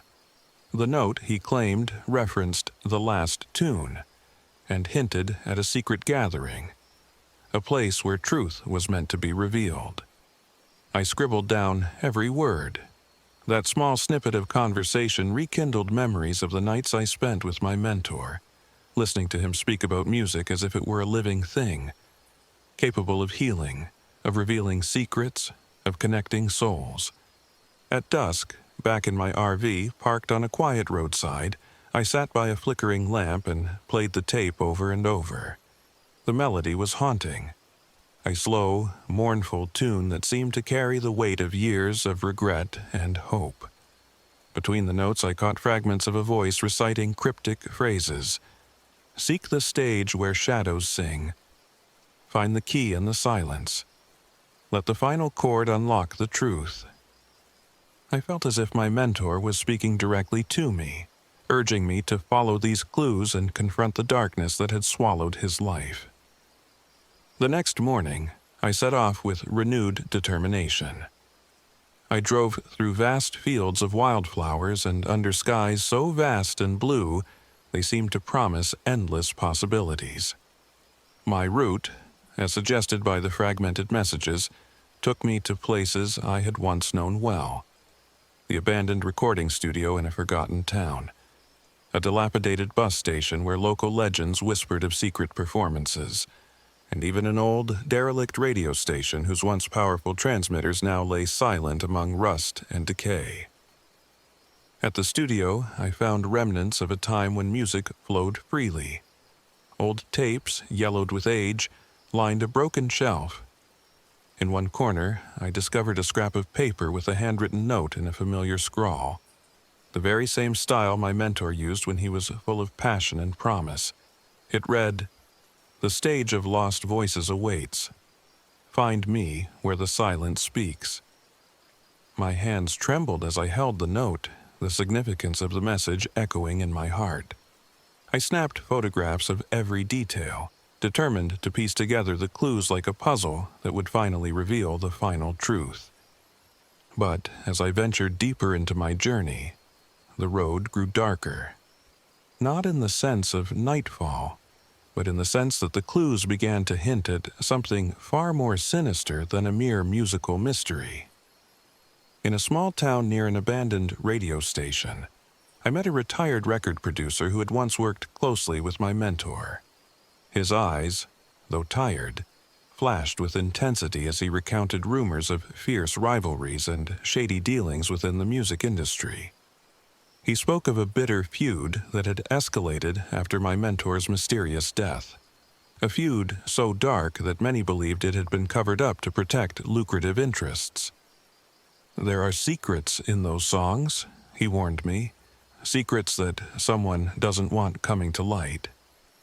His words sent a chill down my spine. I could almost hear the discordant notes of a long-forgotten melody. A melody that held the key to a scandal that had been hidden beneath layers of silence and sorrow. That night, as I camped outside the bar where I'd first heard the legend, I experienced unsettling disturbances. I was roused from a restless sleep by the sound of muffled strumming, a faint guitar playing in the distance. I strained my ears against the still night air, but the music seemed to come from nowhere and everywhere at once. At the same time, I received an anonymous phone call. The line crackled with static before a distorted voice whispered, "Don't play the last tune. Some truths are best left unsung." The message was brief, but its menace was unmistakable. I felt a tightening in my chest, a mixture of fear and resolve. I knew then that I was being watched, that forces with vested interests were determined to stop me from uncovering what lay beneath the surface. Days blurred into nights as I traveled from one forgotten landmark to another. I visited a small-town library where an elderly librarian, with trembling hands, pulled out old concert flyers and diaries that chronicled the golden days of folk music.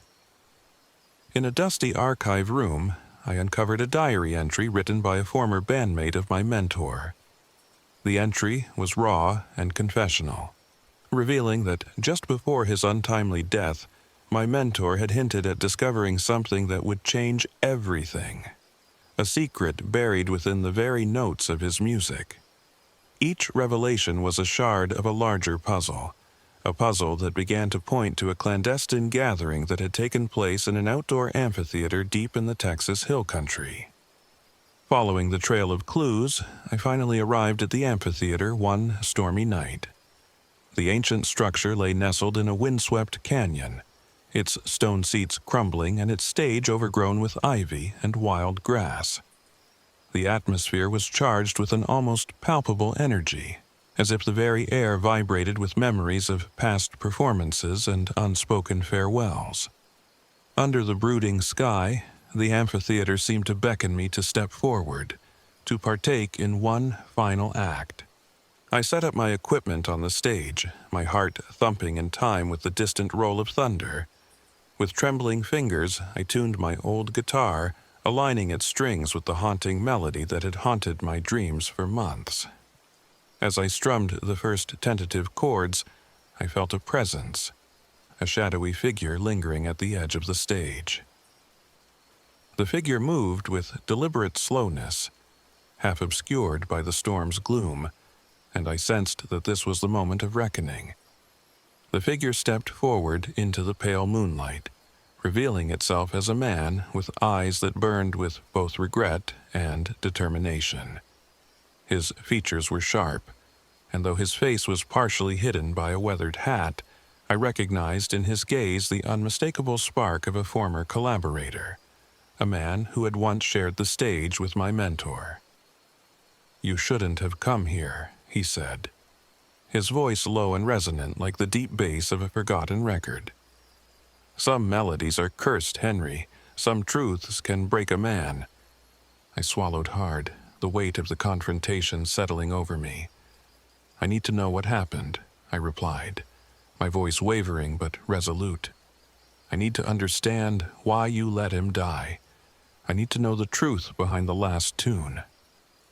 The man's eyes flickered with a storm of emotions: remorse, anger, and something akin to fear. "Your mentor discovered things that could ruin lives and change the course of this industry," he said, stepping closer until we were almost face to face. "There were rivalries, conspiracies, and deals made in the dark that you know nothing about. He was silenced because his music threatened to expose everything." For a long, agonizing moment, the only sound was the relentless patter of rain and the soft strumming of my guitar as I played the melody that had led me here. Every note felt charged with the memories of lost time, every chord a cry for redemption. In that final performance, I poured my heart into the music, allowing the melody to speak for me.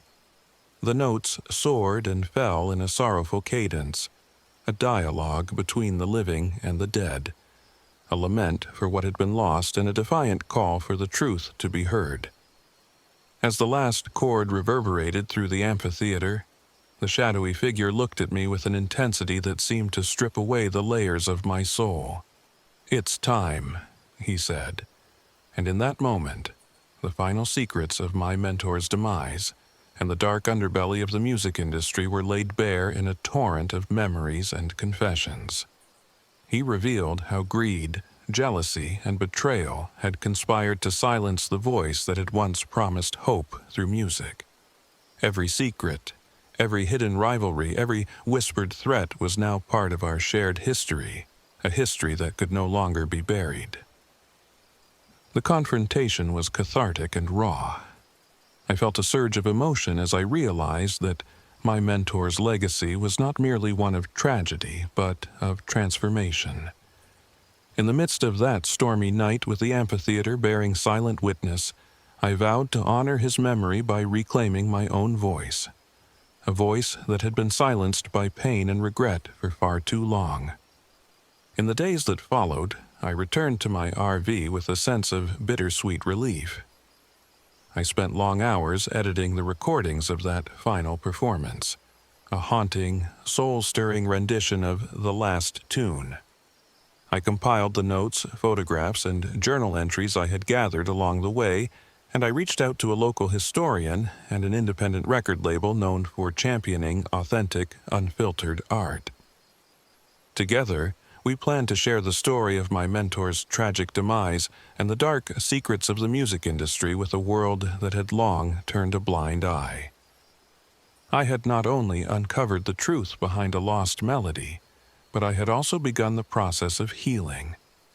With every note I played, every chord I strummed, I reclaimed a piece of myself that had been lost in the aftermath of betrayal and sorrow. The open road, once a symbol of endless wandering and regret, had become a path toward redemption, a reminder that art has the power to mend even the deepest wounds. Even now, as I sit behind the wheel of my RV on a quiet stretch of Texas back road, the memory of that stormy night at the amphitheater lingers in every echo of my guitar and every faded lyric in my heart. I know that many questions remain unanswered, and that the full extent of the conspiracies that claimed my mentor's life may never be completely revealed. Yet, I have come to accept that some mysteries carry with them a note of ambiguity, a final chord that resonates long after the performance has ended. My journey continues. I drive on, not just in search of new stories or fresh inspiration, but in the hope that every road, every melody, will lead me closer to understanding myself and the legacy of those who came before me. The last tune is more than a song. It is a testament to the enduring power of music to heal, to transform, and to remind us that even in the darkest of times, a single, defiant note can light the way toward redemption. I have learned that sometimes the greatest act of courage is to let go of bitterness and allow the truth, no matter how painful, to set us free. The ghosts of the past may haunt us, and the music of lost souls may never fully fade away, but as long as we dare to listen, we may find that every ending is only the beginning of a new, resonant refrain. This is my story, a journey along dusty highways, through forgotten venues and secret stages, in search of a lost melody and the promise of healing. I am Henry Dawson, a former folk musician with scars that run as deep as the chords I once played.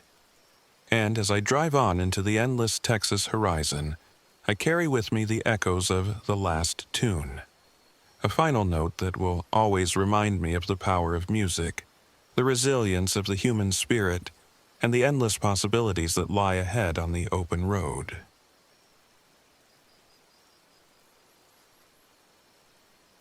My name is Megan. I'm 34 years old, and this is the story of a trip that nearly cost me everything.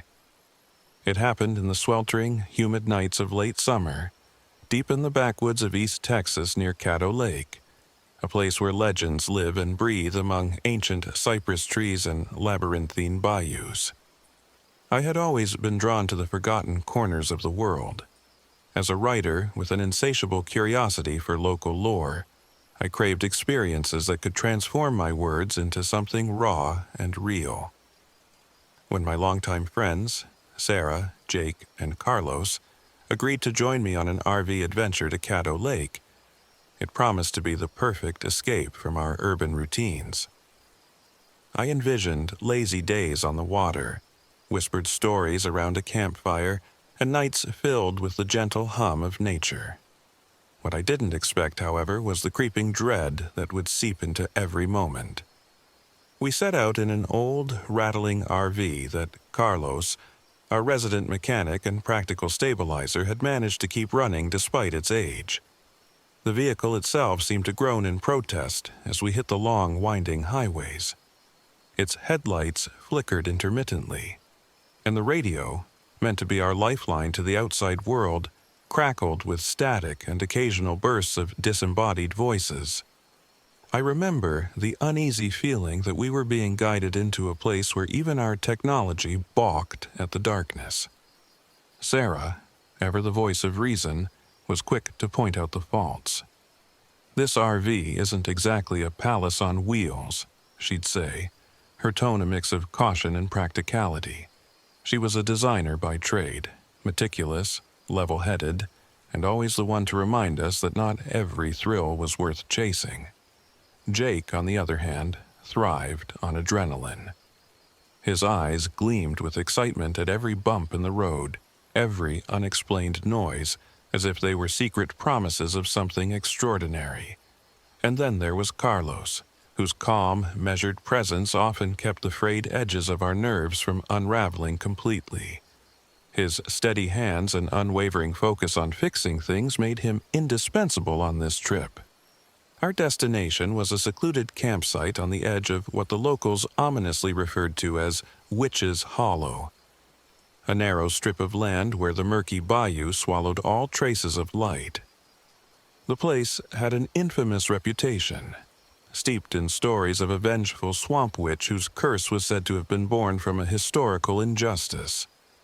According to local legend, a tale pieced together from murmurs in small-town bars and faded journal entries left behind in abandoned cabins, this witch was once a respected healer. Betrayed and wronged by the very community she had served, she had cursed the land in a burst of righteous fury, vowing to exact her retribution on those who dared trespass. The first day passed without incident.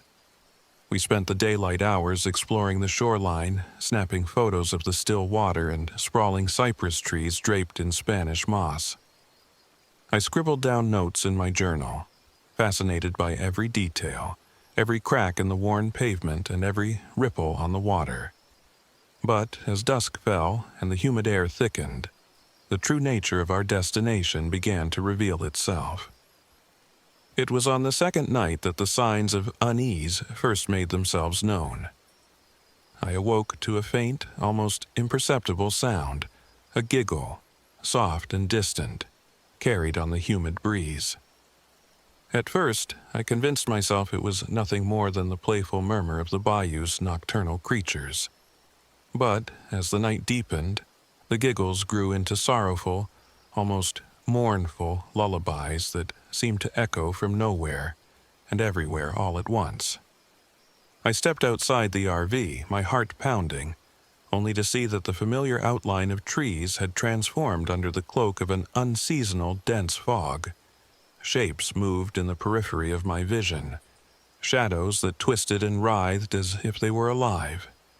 Carlos was already awake, peering out at the murky darkness with a furrowed brow. "Something's off with the RV tonight," he said, his voice low and measured. "The instruments are acting up again, and the power's been cut in and out." Sarah, bundled up in her worn jacket despite the warm night, joined us at the doorway, her face etched with worry. "We should get inside," she urged, though her tone betrayed a reluctance to admit that perhaps the supernatural might be at play. Jake, ever the thrill-seeker, laughed it off. "It's just the weather playing tricks on us," he insisted, though I could see the uncertainty flickering behind his bravado. But as I watched him, I noticed his eyes darting to the edge of the fog, as if expecting something or someone to emerge. The next day, while we attempted to repair minor glitches in the RV and restock supplies, we stumbled upon something that would shatter any lingering doubts about our safety. While exploring a narrow, overgrown path leading away from our campsite, we discovered an old, dilapidated cabin hidden beneath a canopy of ancient cypress trees. Its wood was weathered and rotted, and the door creaked on rusted hinges as if it hadn't been opened in decades. Inside, amidst a scattering of yellowed papers and broken furniture, we found a journal. The entries were written in a hurried, almost frantic hand, and they spoke of a witch, a healer turned vengeful spirit, whose curse had doomed the land and ensnared the souls of those who dared disturb her domain. I pored over the journal by the dim light of our malfunctioning RV lamp that night. The entries detailed the witch's transformation, how she had been shunned and betrayed by the local community, how her pleas for justice had been met with cruelty, and, finally, how she had invoked a dark power to curse the land. The final entry was the most disturbing of all, a desperate note describing how the witch, now a spectral figure of violence and rage, would hunt down trespassers and drag them into the bayou for unspeakable rituals. As I read those words, a chill ran down my spine that no amount of humid Texas heat could dispel. We had barely had time to process this revelation before the atmosphere around the RV began to shift. That night, as the fog rolled in thicker than ever, the RV's engine sputtered and died just as we were gathering our things to inspect the damage. The radio, already a source of minor annoyance, began to play snippets of what sounded like distant weeping and frantic whisperings. I could feel the oppressive weight of the darkness pressing in on us. It was in that moment that Jake's insatiable curiosity proved to be his undoing. "I'm going to check it out," he declared, grabbing a flashlight as if it were a talisman against the encroaching dread. Sarah's protests were lost in the rising chorus of eerie sounds outside. "Don't be foolish, Jake. We need to stick together," she pleaded, but his excitement drowned out her caution. I begged him to reconsider, trying to balance my need for documentation with the instinct to preserve our safety. But Jake, with that reckless glimmer in his eyes, slipped out into the swirling fog. We huddled inside the RV, the air thick with the smell of damp earth and decay, our hearts pounding in unison with the erratic rhythm of the failing engine. Carlos worked frantically to jury-rig a temporary fix, while Sarah paced, her anxiety mounting with every passing minute. The waiting felt interminable. Minutes stretched into an hour, and then a distant, bone-chilling scream shattered the uneasy silence. It wasn't a scream of terror, but rather a sound of raw agony that reverberated across the water and through the trees. I felt the hairs on the back of my neck stand on end as I exchanged terrified glances with Sarah and Carlos. We knew something terrible had happened. With trepidation, I ventured out, flashlight trembling in my grasp. The beam sliced through the dense fog, illuminating only vague shapes and distorted silhouettes. I could hear the frantic echo of footsteps in the distance, the sound of someone, or something, moving erratically through the underbrush. My pulse raced as I made my way toward the source, the pages of the journal echoing in my mind like a warning I had failed to heed.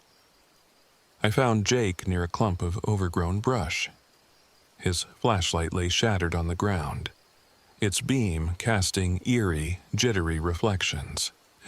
He was slumped against a tree, his face pale and eyes wide with shock. Before I could reach him, a shadow detached itself from the darkness. A figure draped in ragged, decayed fabric that once might have been a dress. The apparition's eyes burned with a ferocious intensity, and its lips moved in a silent snarl, as if reciting ancient curses. In that moment, the true horror of the legend manifested before us. The creature lunged with a speed that defied human limits. In the ensuing chaos, I could only watch in horror as Jake was violently pulled toward the figure. His desperate screams were cut short by the horrifying sounds of a struggle, echoing like a dirge for lost souls. I screamed out for help, my voice raw with panic, but the oppressive fog swallowed my words. Sarah's cries and Carlos's shouts mingled with the unnatural sounds of the bayou, creating a cacophony that foretold our imminent doom. In the frantic moments that followed, the witch's wrath revealed itself fully. The entity was not content merely to scare or haunt. It was violent, its attacks brutal and unyielding. It swept through the clearing like a force of nature, its spectral form shifting and undulating as it tore at anything in its path. I remember feeling an icy grip on my heart as I ducked behind a fallen log, praying that I would not become its next victim. Carlos, ever the pragmatist, managed to wrestle control of the RV's emergency systems. He fumbled with the radio, trying desperately to summon help, but the static only deepened, as if the very air was rejecting our pleas. Sarah, though trembling, tried to rally us, urging, "We need to stick together, find shelter, follow the journal's instructions." Her voice was resolute, despite the terror etched in every line of her face. The journal had mentioned a ritual, a means to appease the witch, to offer restitution for the centuries of betrayal that had festered into this unholy curse. According to the faded handwriting, the ritual required us to leave behind personal tokens at a sacred cypress near the heart of Witch's Hollow. With no other choice, we resolved to try. I gathered my journal and a small locket that had once belonged to my grandmother, a symbol of my connection to the past and a desperate plea for mercy from the restless spirit. Time blurred as we moved under the oppressive canopy of ancient trees. The bayou was alive with whispers and shifting shadows. Every step was a battle against the crushing fear that threatened to immobilize us. Sarah led the way, her cautious determination a beacon in the darkness, while Carlos and I took turns keeping watch. The journey felt interminable, as if the bayou itself were conspiring to keep us lost in its labyrinthine depths. As we neared the sacred cypress, a towering, gnarled tree that seemed to command the space around it, the air grew almost unbearably cold.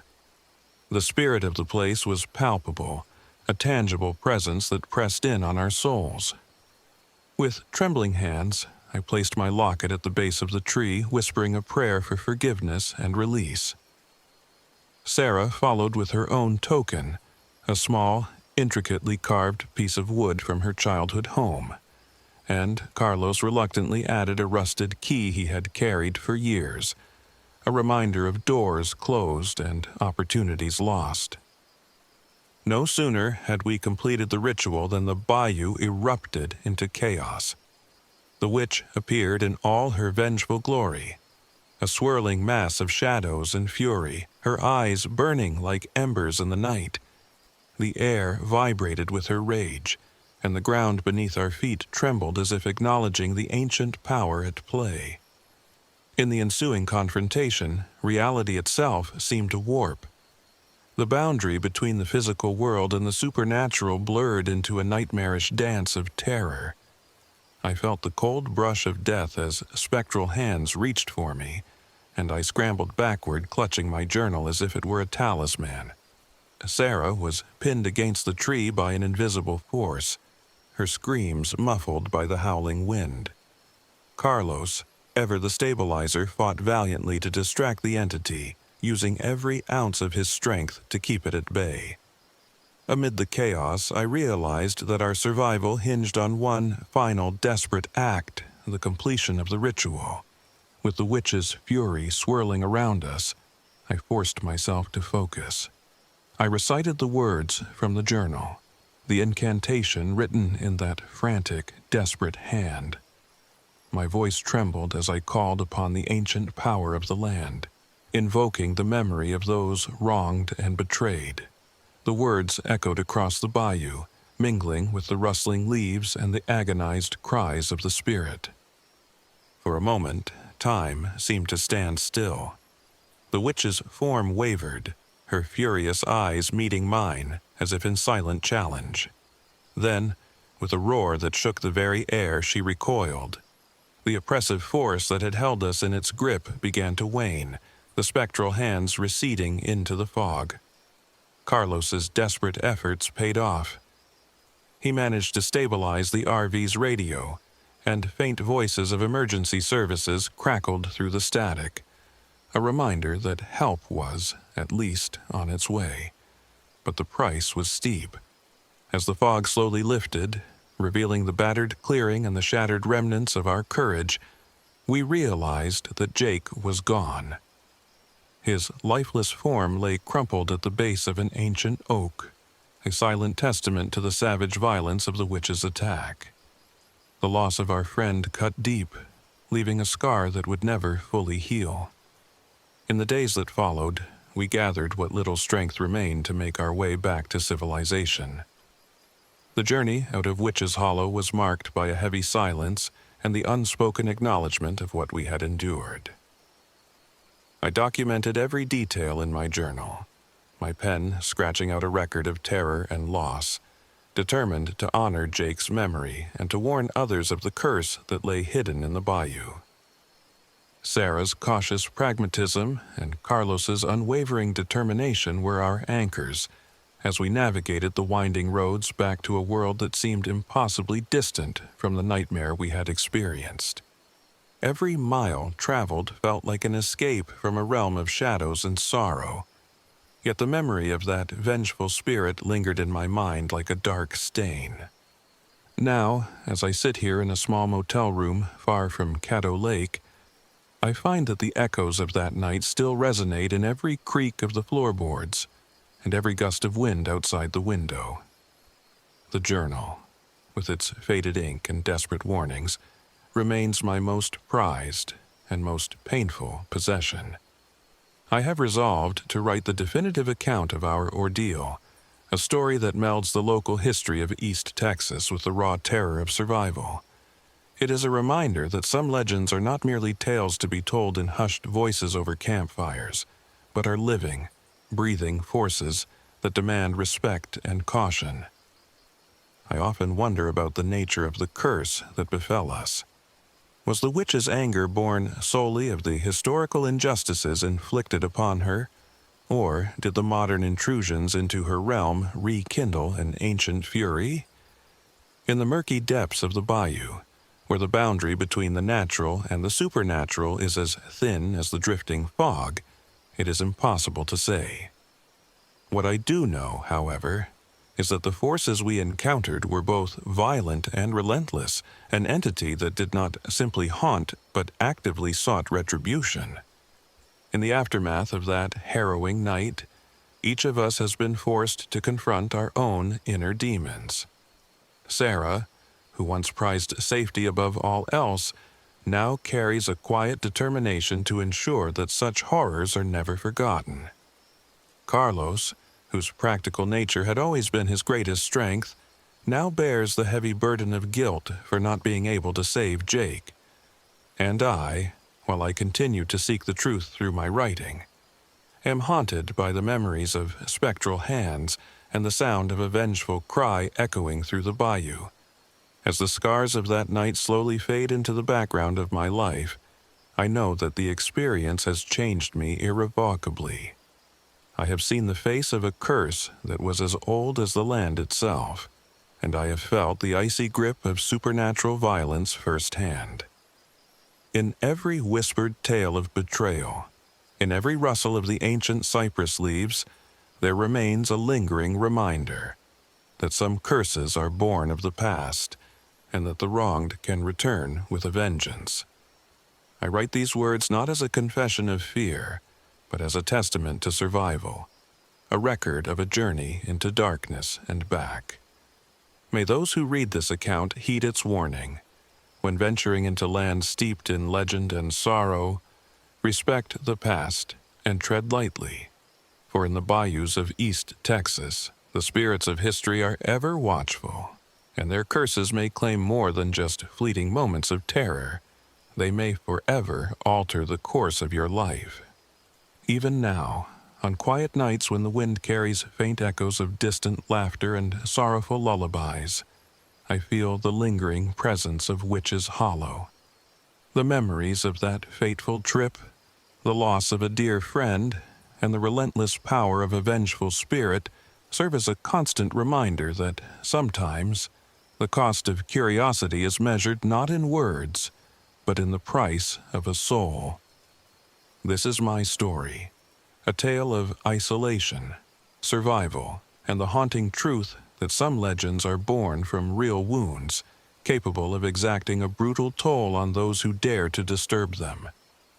And so, as I continue to write and seek answers among the remnants of a past best left undisturbed, I carry with me the weight of that cursed night, forever changed by the encounter with a force beyond our understanding.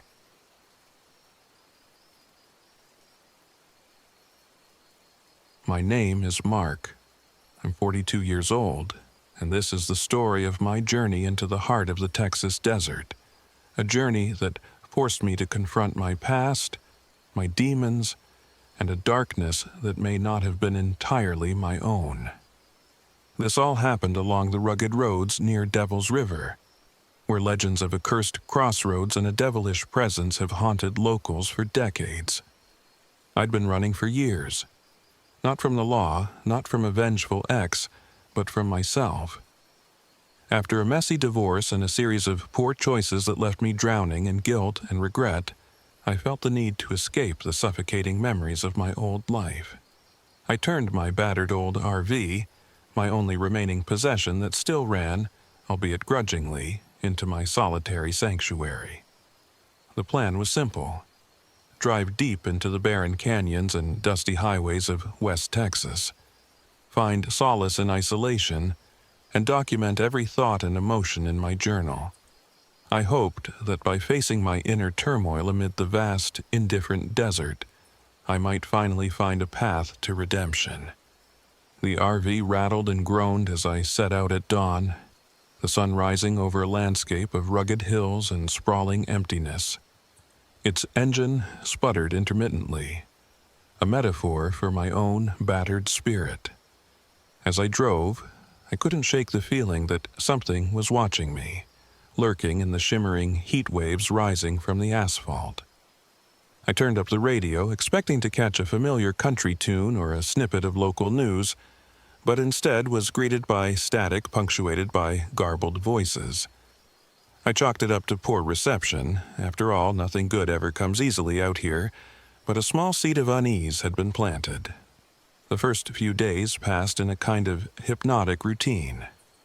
I camped under star-strewn skies, ate meals cooked over a small camp stove, and filled page after page of my journal with reflections on loneliness, regret, and the hope for renewal.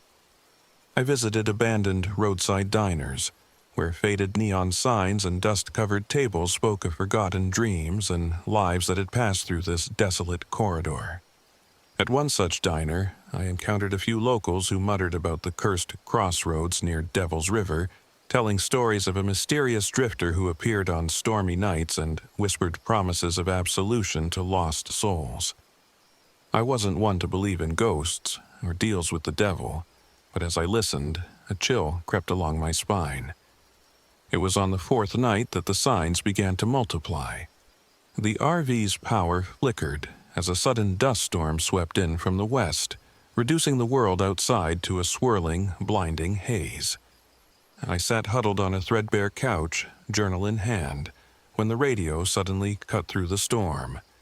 Amid the static, I distinctly heard a voice, a low, velvety whisper that said, "Pay your toll." My heart hammered in my chest. I tried to dismiss it as a trick of the wind or a faulty circuit, but deep down, I knew it wasn't that simple. The next morning, I inspected the RV thoroughly. The electrical systems were erratic, and the headlights had dimmed inexplicably overnight. Peering out into the bright daylight, I noticed something even stranger. In the dust along the roadside, intricate symbols had been etched, as if by an unseen hand. They swirled and curved in patterns I couldn't decipher, runes or sigils that might have been remnants of some long-forgotten ritual. I took photos, feeling a rising sense of dread mingled with morbid curiosity. Perhaps it was just local pranksters, I told myself. But deep inside, I wondered if it was something far more sinister. I continued on my journey, steadily approaching the area locals called the Cursed Crossroads. The roads became narrower and more treacherous, twisting through barren canyons with steep, craggy walls. One particularly desolate stretch led me to a lonely intersection, where a dilapidated signpost, its lettering worn and almost illegible, warned travelers to beware the toll. It was here that the oppressive weight of the desert seemed to press down upon me, and the air grew inexplicably still, as if holding its breath. That night, I decided to set up camp near the infamous crossroads. The RV's interior was dimly lit by a single, flickering lamp as I sat down to write in my journal. The words spilled out in a raw, unedited confession of my guilt, my longing for forgiveness, and my desperate hope that solitude would bring clarity. As midnight crept in, the silence was shattered by the sound of an approaching engine. I peered through the dusty window and saw, for a brief moment, the silhouette of a sleek car idling in the distance, too refined for this part of the desert. Before I could decide what to do, the engine died as abruptly as it had started, leaving me with only the echo of its presence. The following morning, I set out on foot toward the crossroads, drawn by a compulsion I couldn't explain. The dusty road stretched before me like an endless ribbon, and the strange symbols in the dust grew more prominent with each step. I wondered if these markings were a warning or perhaps an invitation. The oppressive heat and the weight of my own thoughts made each step feel like a surrender to fate. As I neared the center of the intersection, I saw him, a drifter, leaning against a rusted car that looked as though it had been abandoned decades ago. He was dressed in a worn leather jacket, his eyes a piercing shade of blue that seemed to look right through me. There was something unsettling about him. He exuded a calm confidence that bordered on the otherworldly. Without a word, he motioned for me to come closer. My heart pounded with both fear and anticipation as I approached. "Mark," he said, his voice a soft, measured tone that somehow knew my name. "I've been waiting for you." I staggered back, my mind reeling. How did he know my name? I opened my mouth to protest, but the words caught in my throat. The drifter continued. You carry a heavy burden, one that you believe can never be lifted. But there is a way, a bargain, with forces older than you can imagine. The toll must be paid if you seek redemption. I could hardly comprehend what I was hearing. The notion of making a deal, of trading something precious for a chance at absolution, seemed like something out of a fevered dream. Yet the look in his eyes was undeniable, and his presence, so calm and persuasive, made it all feel achingly real. "Who are you?" I managed to croak, my voice barely a whisper. He smiled faintly. "I am the keeper of lost souls at this crossroads. I offer you a choice. Surrender a piece of your past, the guilt that weighs you down, and I will erase it, if only for a time. But be warned, the price is steep, and once the deal is struck, there is no going back." My mind raced. I had spent years haunted by regret, my mistakes plastered across every memory. Was it possible that this mysterious stranger was offering me a way out? The thought was both alluring and terrifying. I recalled the journal entries of those who had come before me, stories of desperate souls who had made deals with forces beyond mortal understanding. The price was always high, and the consequences often lingered long after the initial relief. In that moment, I felt the desert wind pick up, carrying with it a whisper that seemed to echo the drifter's words. I glanced down at my hands, as if expecting them to reveal some hidden sign of my own guilt. The drifter extended his hand, palm up, and in it lay a small blackened relic, a smooth stone etched with the same cryptic symbols I had seen in the dust. "This is the token," he explained. "Surrender your burden to it, and your past will be forgiven. Refuse, and continue to suffer in the chains of regret." I took a deep, shuddering breath and looked around. The desolate crossroads, the encroaching shadows, and the whispering wind all seemed to conspire with my inner turmoil. For a long, agonizing moment, I considered my options. The thought of erasing the guilt that had haunted me for years was intoxicating. Yet, I knew that no deal with such a force could be made lightly. I need time," I stammered, slowly withdrawing my hand. "I can't decide right now." The drifter's eyes darkened slightly, and he nodded as if expecting my hesitation. "The toll must be paid before the night's end," he said softly. "Do not let your fear paralyze you." With that, he faded into the swirling dust, leaving me alone with the relic and my racing thoughts. I returned to the RV, the weight of the encounter settling like a stone in my chest. That night, as I sat by the flickering lamp and scribbled frantic entries into my journal, the RV's unreliable radio crackled to life again. Amid the static, I heard the voice, clearer this time, uttering, "Pay your toll." It repeated like a mantra, driving home the reality of the choice I now faced. The hours ticked by slowly, the oppressive darkness outside punctuated by the howl of the desert wind and the distant rumble of an approaching dust storm. I couldn't sleep, not with the relic on the table before me, and the drifter's words echoing in my mind.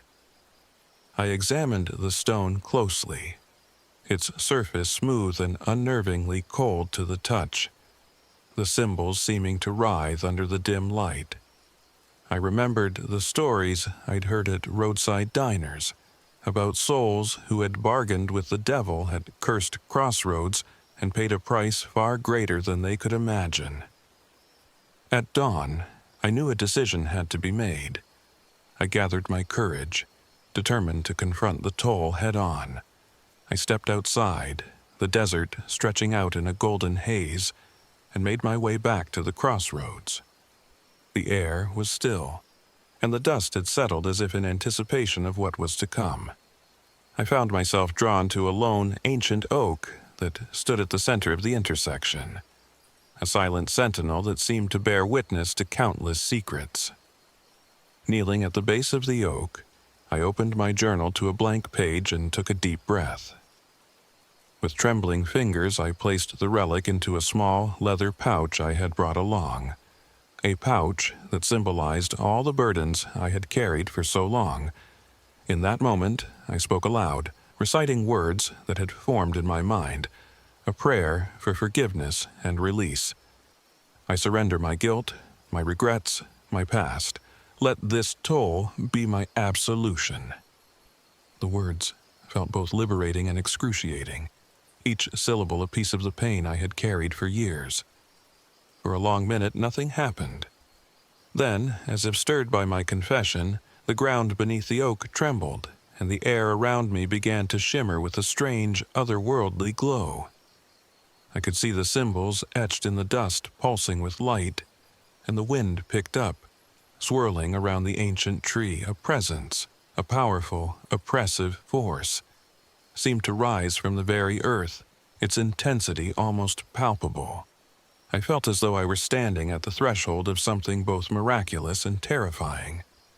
In that moment, I realized that the decision I had made was not merely a bargain with an external force, but a reckoning with my own inner darkness. The toll, it seemed, was not just about erasing guilt, but about confronting the sins that had defined me for so long. As the presence loomed closer, I closed my eyes and let the words of the incantation, the prayer of absolution, wash over me. I could feel the weight of my past beginning to lift, replaced by a numb emptiness that was both relief and a harbinger of consequences yet unknown. Then, in a final thunderous moment, the oppressive force receded. The trembling stopped, the glow faded, and the symbols in the dust dimmed to a soft, fading ember. I opened my eyes and found myself alone once more beneath the ancient oak. I reached into the pouch only to find it empty. The relic was gone, as if it had served its purpose and dissolved into the very air. In the silence that followed, I felt an overwhelming sense of loss and liberation all at once. I wasn't sure if my guilt had truly been erased or if it had simply transformed into something else, something I would have to live with for the rest of my days. I returned to my RV slowly, each step heavy with the realization that the devil's toll had been paid, and that the consequences of that payment would echo throughout the rest of my life. I spent the next few days driving slowly, not sure if I was escaping my past or simply heading toward a future that would be forever haunted by what I had done. The RV's engine, once erratic and unreliable, now seemed to run with a quiet determination, as if it too had absorbed some of the weight of my decision. The radio remained silent, offering no further hints or voices, and the road stretched out before me like a long, uncertain promise. In my journal, I wrote endlessly about the experience, detailing every sensation, every shred of fear and hope that had mingled together at that cursed crossroads. I recorded the images of the ancient oak, the feel of the cool desert wind, and the final, almost imperceptible shift in the air that signaled the end of that terrible night. I also noted the strange feeling of being watched, as if the devil's presence had not entirely vanished but was waiting, lingering on the fringes of my vision. Sometimes, when I passed a lonely stretch of road or a weathered landmark, I would catch a glimpse of something dark and shadowy moving just out of sight, and I'd shudder with the knowledge that the toll had been paid, but at what cost? My journey continued for weeks. I traveled from one forgotten corner of Texas to another, each stop a temporary reprieve from the demons of my past. I encountered a few more locals who spoke in hushed tones of cursed crossroads and devilish bargains, and I even returned to the very diner where I'd first heard the tales. Their eyes, dark and knowing, followed me as if they understood the weight I now carried. I tried to convince myself that the supernatural events were nothing more than manifestations of my own inner torment, that the devil's toll was a metaphor for the guilt I had long harbored. But deep down, I knew that the desert held secrets beyond human comprehension. Now, months later, I find myself in a small roadside town on the edge of civilization, sitting in a modest motel room. The relentless Texas sun casts long shadows through the window, and as I write the final pages of this journal entry, I feel both a sense of closure and a lingering uncertainty. The journey toward redemption is never truly complete, and every mile I traveled is a reminder of the price I paid at Devil's River. The toll, I've learned, is not easily measured in dollars or even in tangible sacrifices. It is the burden of confronting one's own soul. The memory of that fateful night, the whispered command to pay your toll, and the quiet, oppressive presence that descended at the crossroads will remain with me always. I have no way of knowing whether my guilt has been permanently erased or if it will someday return in another guise. All I know is that I made a choice that allowed me to move forward, even if that forward path is forever shadowed by the consequences of the past. I close this journal now with a cautious hope. I have learned that some demons are not external forces to be vanquished by a single act of defiance, but rather reflections of the inner darkness that we all carry. In facing the devil at that cursed crossroads, I confronted the parts of myself that I had long tried to ignore. And while the cost of that confrontation remains uncertain, I find solace in the thought that redemption, however fleeting, is a possibility worth striving for. If you ever find yourself on a lonely, dusty road in the middle of nowhere, remember that every step carries a weight of history. Every whisper in the wind might be a reminder of choices made long ago.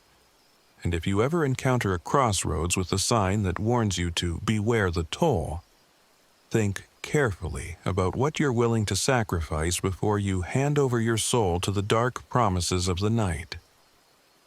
This is my story, a journey of isolation, confrontation, and the endless quest for forgiveness. I share it not as a tale of horror, but as a testament to the human spirit's capacity to face its inner darkness, to endure even the most harrowing of trials, and to emerge, however scarred, in search of a new dawn. The desert taught me that redemption is a difficult, unpredictable path, one paved with both sorrow and hope. And so I drive on, with the open road ahead and the memories of Devil's River etched into every mile of my journey. May you, too, find the strength to pay your toll, and may the burdens of your past be lifted, if only for a moment, in the quiet light of a new day.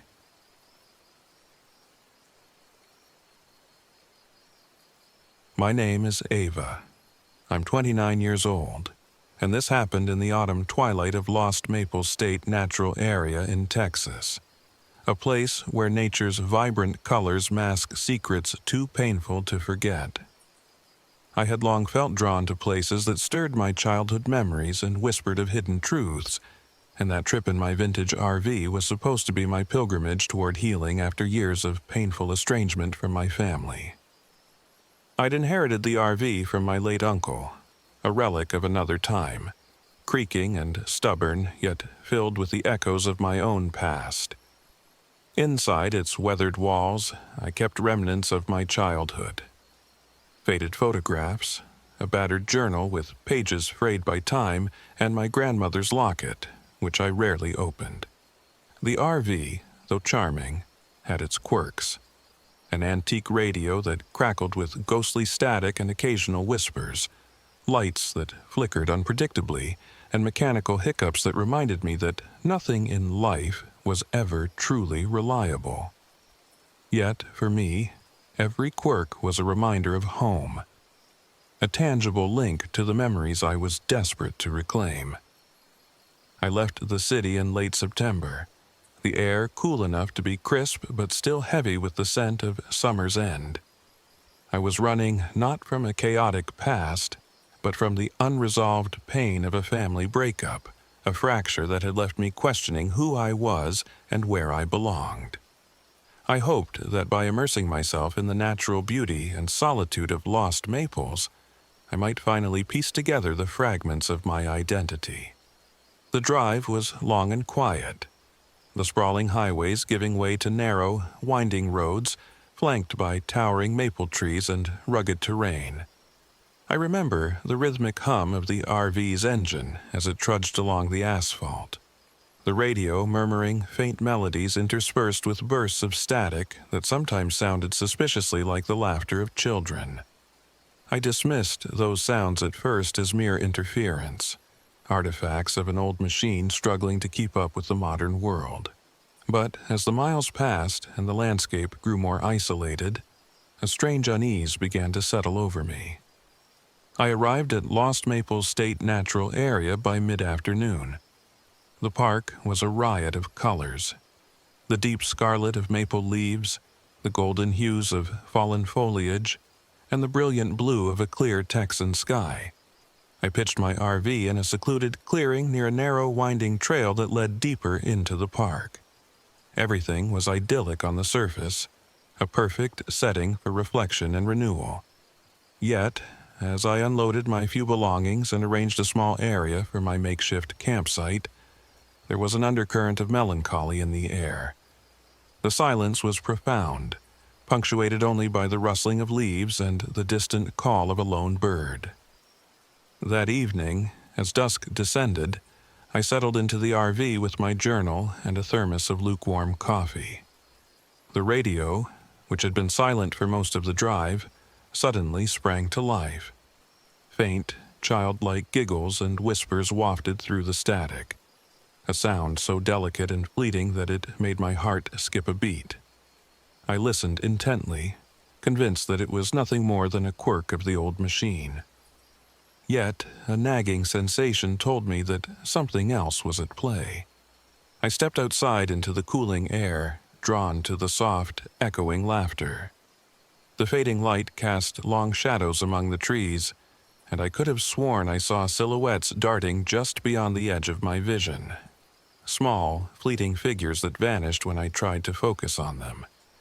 The air was heavy with the scent of damp earth and decaying leaves, and the once familiar landscape now seemed charged with an otherworldly sorrow. The next day, I set out on foot to explore a part of the park that had always fascinated me, an old, overgrown playground hidden deep within the woods. I'd heard whispers among the locals about the playground's tragic past, how it had once been a haven of laughter and joy before an unspeakable event had shattered its innocence. The path was overgrown, nature reclaiming what once belonged to children's laughter and games.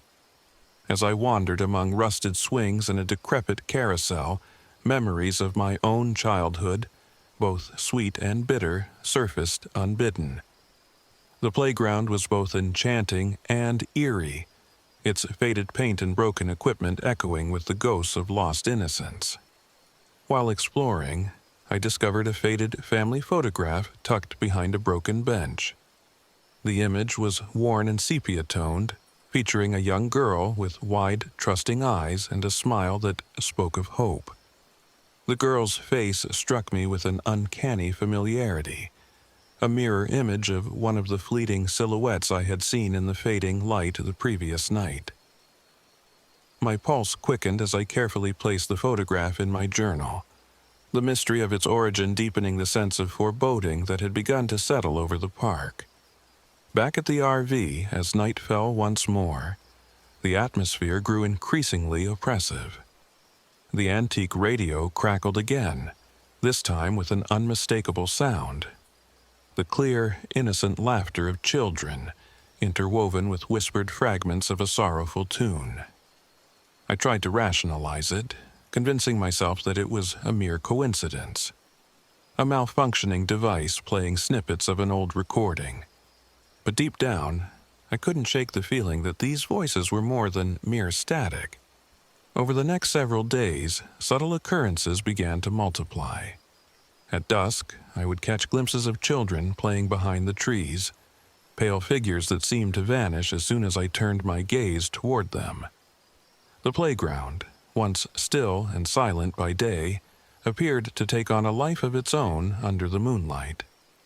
I remember one particular evening when I saw the decrepit carousel creak and slowly turn its once vibrant horses moving with a ghostly grace as if guided by memories of laughter long past.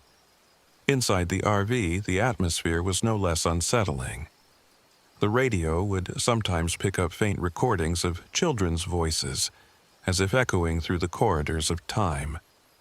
Flickering lights and inexplicable mechanical glitches compounded the sense of isolation, making every creak of the RV's aging frame seem like a whispered secret from another era. I found myself poring over an old diary I had discovered tucked away in a corner. A diary filled with cryptic entries about a long-forgotten tragedy at the playground, hinting at a devastating event that claimed the lives of several children decades ago. The diary spoke of a local family whose misfortune had become intertwined with the park's lore, suggesting that the spirits of the lost might still be seeking solace or perhaps closure. At night, sleep eluded me as the line between memory and nightmare blurred. I would lie awake listening to the sounds outside, the rustling of leaves, the distant, forlorn giggles, and the occasional creak of the RV's old frame, as if the park itself were trying to communicate its sorrow. In the stillness, I could almost hear my own heartbeat echoing in the darkness, a constant reminder of the fragility of my own existence. One particularly stormy night, when the wind howled through the trees and rain battered the roof of the RV, the supernatural presence reached a fever pitch. I had taken shelter near the ruined playground, seeking refuge from the tempest, when the apparitions began to appear in full form. The sky was a swirling mass of black clouds and silver lightning, and in that chaos, the playground transformed into an arena of spectral sorrow.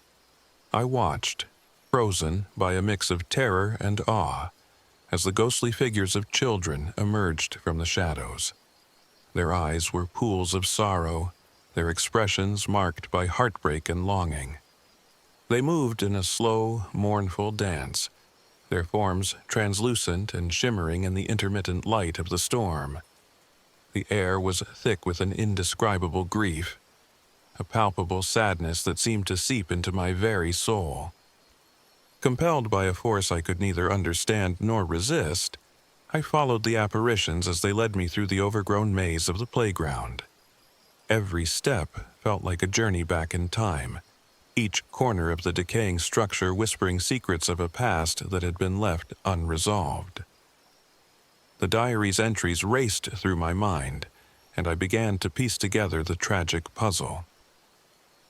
A fire had swept through the playground one fateful day, claiming the lives of several children and leaving behind a legacy of guilt and regret that had haunted the local community ever since. Even more unnerving was the revelation that my own family was somehow connected to this tragedy, a dark, buried secret that had long been hidden beneath layers of denial and sorrow. I reached the heart of the playground, a small, decrepit pavilion where a rusted merry-go-round stood as the sole remnant of happier times. The ghostly children gathered around it, their eyes fixed on something far beyond the veil of the living. In that moment, a deep, aching sadness overtook me, a sense of responsibility, as if I were the key to releasing these tormented souls from their eternal anguish. My heart pounded with the weight of the past, each beat a reminder of the unresolved guilt that had haunted my family for generations. In a moment of clarity amidst the storm's chaos, I recalled the locket I carried, a treasured heirloom passed down from my grandmother, a woman whose kindness and wisdom had once been a beacon in our family. I knew then that the only way to bring peace to these restless spirits and to finally lay to rest the demons of my own past was to perform a ritual of release, one that my grandmother had once hinted at in whispered tales and long-forgotten letters. With trembling hands, I retrieved the locket from its hiding place within the RV and clutched it tightly as I approached the center of the pavilion. The rain lashed at my face, and the wind carried the plaintive cries of the ghostly children, urging me onward. I knelt before the rusted merry-go-round, its once joyful colors now faded into a ghostly patina and opened my journal to a blank page. I knew that in order to release the souls that had been trapped for so long, I needed to confront the painful memories that had bound me and my family to this place. I began to speak softly, my voice barely audible over the cacophony of the storm. I surrender my guilt, my regrets, and the sorrow that has weighed on my heart for so many years, I said, each word a fragile bridge between the present and a long-forgotten past. I forgive myself, I forgive my family, and I release the pain that has haunted us all. May your memories find peace, and may we finally be free. As the words left my lips, I felt a warmth spread through me, a gentle, almost imperceptible glow that began at the core of my being and radiated outward. For a long, agonizing moment, nothing happened. Then, as if stirred by my heartfelt confession, the storm seemed to pause. The wind's howl softened, the rain lessened to a steady murmur, and the ghostly figures of the children began to draw closer, their sorrowful eyes now filled with a glimmer of relief. I held the locket close, feeling its cool metal against my skin, and continued to speak my truth, recounting the memories of a family long divided by silence and regret. I recited the names of those lost, the stories of laughter turned to tears, and the quiet promises that had been left unfulfilled. As I spoke, I sensed a profound shift in the atmosphere. The heavy burden of guilt that had hung over me for so long began to lift, replaced by a fragile hope that perhaps, just perhaps, forgiveness was possible. The ghostly apparitions, which had once seemed like anguished specters doomed to eternal sorrow, now looked at me with expressions that mingled gratitude with a quiet dignity. Their forms, which had shimmered with the intensity of unshed tears, began to fade slowly into the night, their voices merging with the soft patter of rain on the ruined pavement. When the storm finally subsided, the playground was enveloped in an eerie silence, a silence that felt both mournful and liberating. I remained kneeling by the old merry-go-round, the locket still clutched in my hand, until the first pale light of dawn crept over the horizon. In that tender moment, I realized that the ghosts of lost innocence had been laid to rest, their sorrow finally soothed by the truth that had been revealed and the forgiveness that had been spoken. In the days that followed, I carefully documented every detail of that night in my journal. The pages filled with my recollections, the raw emotion of confronting a past I had long tried to escape, and the bittersweet beauty of releasing a legacy of pain. I spent long hours sitting by the RV, watching as the once haunting playground gradually returned to a state of quiet repose. The ghostly laughter and whispers had faded, replaced by the natural sounds of the park.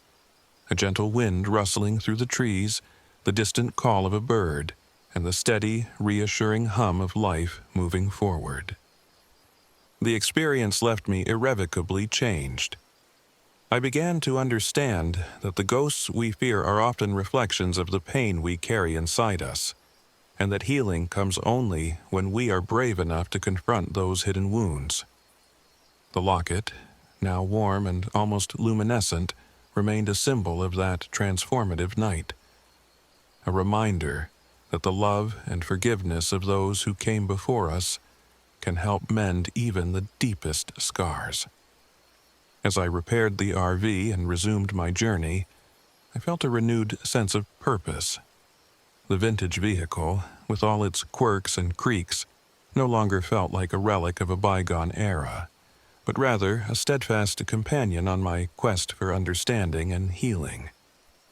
The radio, which once played eerie static and disembodied voices, now broadcasted the gentle melodies of local radio stations, as if the ghosts of the past had finally found their rest. I left Lost Maples with mixed emotions, a bittersweet farewell to a place that had revealed so much about my family's history and my own inner landscape. The memories of that stormy night, and the spectral children of the overgrown playground would forever linger in my heart, not as a source of sorrow, but as a testament to the resilience of the human spirit and the healing power of forgiveness. Now, as I write this final entry in my journal from the quiet solitude of a roadside motel far from Lost Maples, I feel both the weight and the liberation of that night. I have learned that our pasts, no matter how painful, are a part of who we are, and that only by embracing our memories can we truly move forward. The ghosts of lost innocence may still echo in our hearts, but they no longer hold us captive. They serve as gentle reminders of the love, loss, and ultimately the hope that define our lives. My journey continues along the winding roads of Texas, each mile a step toward a future unburdened by regret. The lessons I learned in that secluded park have become the guiding light on my path. A promise that even in the darkest corners of our past, there is always a chance for healing and renewal. And so, with the open road ahead and the memories of those long-gone voices softly etched in my soul, I drive on, ever hopeful that the love and forgiveness I have found will light my way into tomorrow. This is my story, a tale of echoes from a forgotten playground, of the sorrowful laughter of children whose voices have finally been heard, and of the courage it took to lay to rest the ghosts of a painful past. In every quiet moment, I carry the memory of that night with me, a reminder that our deepest wounds can heal when we dare to speak our truth and embrace the fragile beauty of forgiveness.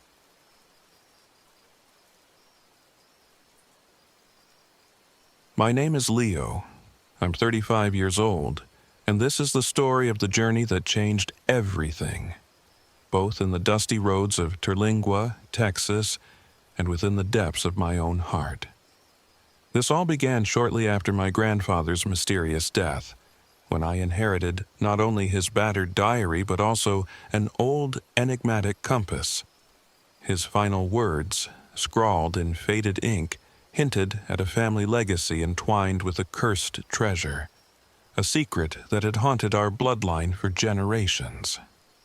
Determined to find answers, I loaded up my aging RV with maps, the diary, the strange compass, and the few personal mementos that I could salvage from a life in limbo, and set out into the unforgiving Texas hill country. The RV itself was a relic, a clunky, creaking machine that had seen better days. Its engine coughed and sputtered like an old man struggling to catch his breath, and its electrical system was unpredictable at best. Even as I drove along the endless, sun-bleached highways, the vehicle reminded me constantly of its fragility. Flickering lights and sudden power losses became a part of my daily routine, amplifying the isolation I felt as I ventured further into the desolate landscape. As I left behind the familiar comforts of my hometown, the horizon opened up into a vast, rugged expanse. The road wound its way through barren terrain, past ghost towns frozen in time and abandoned mining sites that whispered of fortunes lost and lives broken by greed. Every mile carried me deeper into the mystery my grandfather had hinted at, a mystery now bound to the cursed compass clutched tightly in my hand. I first noticed something peculiar about the compass on the second day of my journey. I had been driving along a narrow, unpaved road when the needle began spinning wildly, as if caught in a vortex. I pulled over and stared at it, baffled. Normally, the needle pointed steadily north, but here it gyrated uncontrollably, then suddenly locked and pointed toward a rocky outcrop in the distance. My rational mind insisted it was a malfunction, perhaps caused by magnetic interference from the rocky terrain, but a part of me, something inherited from my grandfather's quiet wisdom, whispered that it was trying to tell me something. With a deep breath, I decided to follow its lead. The outcrop turned out to be a small cluster of weathered boulders that jutted out of the earth like the broken bones of some ancient beast. Carved into one of the rocks was a symbol that matched a faded sketch in my grandfather's diary, a symbol I had come to associate with the infamous outlaw whose restless spirit was said to guard a cursed treasure. According to local lore, this outlaw had been a ruthless bandit who had hidden his ill-gotten gains in the heart of the desert, cursing his treasure so that none who sought it for greed would ever find peace. His ghost was rumored to roam these parts, his spectral presence a dire warning to those who dared disturb his legacy. Over the next few days, as I navigated the winding roads of the Texas Hill Country, the supernatural occurrences grew more frequent. The compass, usually inert, would sometimes spin out of control whenever I neared a particular landmark. A dilapidated mining sign, a rusted water tower, or even an old, forgotten homestead. At other times, it would stop dead, its needle fixed on a seemingly empty stretch of desert, as if pointing to something hidden from ordinary eyes. I stopped at a rundown diner in a ghost town near Terlingua, hoping to glean some local insights. The diner was a relic of the past, its walls adorned with sepia-toned photographs of smiling faces long gone. The locals, a sparse and wary bunch, spoke in hushed tones about the cursed treasure. One elderly man, his face lined by years of hardship, leaned over and said, "You're chasing shadows, son. That treasure, it's cursed by the very soul of a man who stole from his own kin. Folks say his spirit still roams these parts, guarding his loot and condemning anyone who seeks it." His eyes, though tired, held a spark of warning that sent a chill down my spine. I couldn't tell if it was superstition or if there was some grain of truth buried in his words, but it only deepened the mystery. Back on the road, the environmental challenges of the desert were relentless. Harsh dust storms would sometimes erupt with little warning, blanketing the RV in a thick, choking haze. Unpaved roads turned treacherous as I navigated steep inclines and crumbling bridges. In these moments, when the world outside reduced to swirling dust and the RV's engine groaned under the strain, I questioned whether I was chasing a family legend or if I was simply succumbing to a desperate need to escape my own troubled past. My internal struggle grew as the supernatural events became harder to ignore. I had always prided myself on being a rational man, a former history teacher who believed in facts and logic. Yet, as night fell over the desert, I began to experience strange, fleeting visions. One night, as I sat in the dim light of the RV, I thought I saw a shadow move just beyond the window. Another evening, while checking the compass, I heard a disembodied voice, a low, gravelly whisper that seemed to call my name. At first, I dismissed these as tricks of the mind, products of isolation and the RV's creaks echoing in the stillness of the desert. But deep down, I felt that these signs were connected to the legacy I had inherited. The diary, which I carried everywhere, became my constant companion. Its pages were filled with my grandfather's neat, deliberate script, chronicling his own adventures and the strange happenings he'd encountered. He had written about a hidden treasure, a trove of riches and secrets buried deep within the abandoned mines of Terlingua, and about a curse that had doomed his family for generations. As I read his entries by the light of a flickering lamp, I couldn't help but wonder if my quest was less about wealth and more about understanding the shadows of our past. One sweltering afternoon, after days of following the erratic guidance of the cursed compass, I arrived at the outskirts of an old mining site. The air was heavy with heat and the scent of rust, and the remains of machinery and tunnels jutted out of the earth like relics of a bygone era. According to the diary, this was the area where my grandfather had once found clues pointing toward the treasure. Now, the compass's needle was dead still, pointing directly at a rocky formation that looked almost like an entrance to a forgotten chamber. Heart pounding, I stepped out of the RV and approached the formation. The rock face was rough and pitted, its surface scarred by time and the elements. With a crowbar and a flashlight in hand, I began to clear away loose debris until, hidden beneath layers of dirt and rock, I uncovered a narrow passage. The passageway led downward into the dark, echoing belly of the mountain, and the air grew cooler and more damp as I descended. Inside, the tunnel was a maze of corridors and small chambers. The only sound was the steady drip of water and the distant rumble of the desert above. I switched on my flashlight, its beam cutting through the oppressive darkness as I followed the clues inscribed in my grandfather's diary. Every step felt weighted with history, and the further I went, the more I could sense that I was not alone. It wasn't long before I reached a large, cavernous chamber.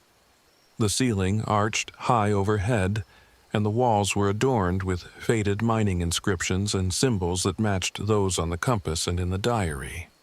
In the center of the chamber lay a heavy, iron-bound chest, partially covered by rubble. My breath caught in my throat as I realized this was it, the hidden treasure my grandfather had alluded to, and the focus of the family curse.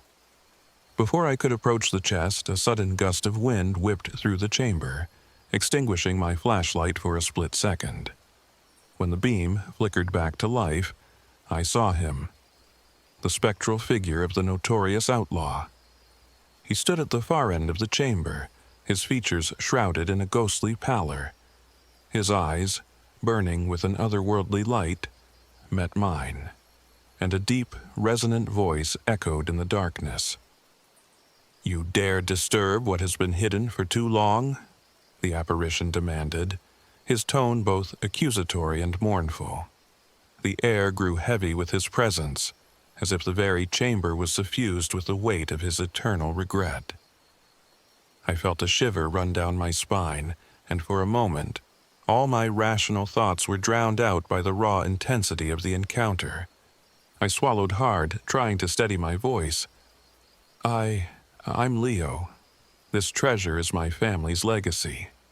I need to understand why we've been cursed, I managed to say, my voice echoing in the vast space.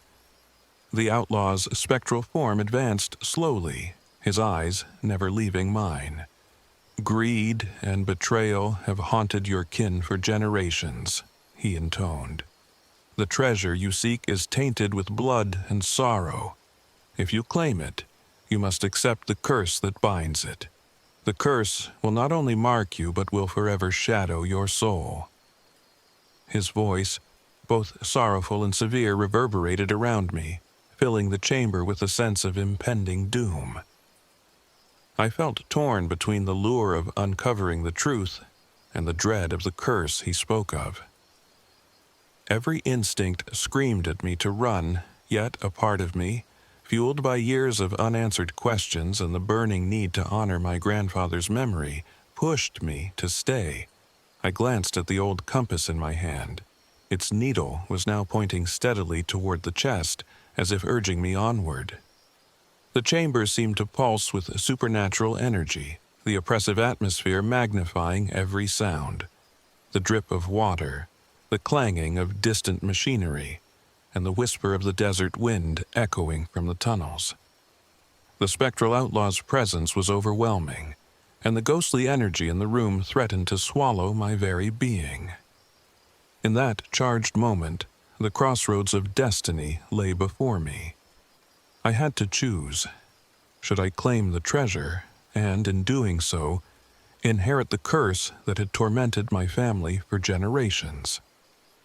Or should I heed the ghost's warning and leave the cursed riches undisturbed, preserving my soul but possibly losing the chance to understand the truth about my grandfather's legacy? My mind raced as I weighed the options. On one hand, the treasure promised answers, wealth, and the possibility of breaking the cycle of pain by understanding its origins. On the other, the curse loomed as an ever-present threat. A dark legacy that could condemn me to a life of endless regret and sorrow. I took a deep breath and stepped forward, my heart pounding in my ears. "I want to know the truth," I said. my voice steady despite the tremors inside. "I'm prepared to accept whatever comes with this treasure. I will face the curse if it means finally understanding my family's past." At those words, the spectral outlaw's gaze softened, and for a brief moment, I sensed a flicker of pity or perhaps relief in his eyes. "Then the curse is now yours to bear," he intoned. "Know that once you claim it, your fate is sealed. The curse will follow you like a shadow, a constant reminder of the sins of the past." Without another word, he began to fade, his form dissolving into the swirling dust that danced in the cavern's dim light. The chamber fell silent once more, save for the low hum of the desert beyond. I approached the chest slowly, each step laden with trepidation. The iron-bound lid was rusted and weathered, yet it exuded an aura of power that seemed to vibrate in time with my heartbeat. With trembling hands, I knelt before the chest and ran my fingers along its surface. The symbols etched into the metal matched those on the compass and in my grandfather's diary, a silent testament to the curse that bound them all. I hesitated, fully aware that this moment would alter the course of my life irrevocably. Finally, I mustered the courage to pry open the lid. Inside, instead of glittering gold or jewels, I found an assortment of old letters, faded photographs, and a small ornate box. The letters were written in my grandfather's careful hand, chronicling the painful history of our family, the betrayals, the losses, and the dark deeds that had led to the curse. The photographs captured moments of both joy and sorrow, the faces of relatives I'd never truly known, and the weight of secrets buried deep within our lineage. The ornate box, however, was the most striking of all. It was encrusted with symbols and bore an inscription in a language I could only guess was archaic, hinting at promises made and curses invoked. I lifted the box gingerly, feeling its cool, heavy weight in my hands. The act of claiming it seemed to awaken something deep within the chamber. The air grew colder, and the walls seemed to reverberate with the echoes of voices long silenced.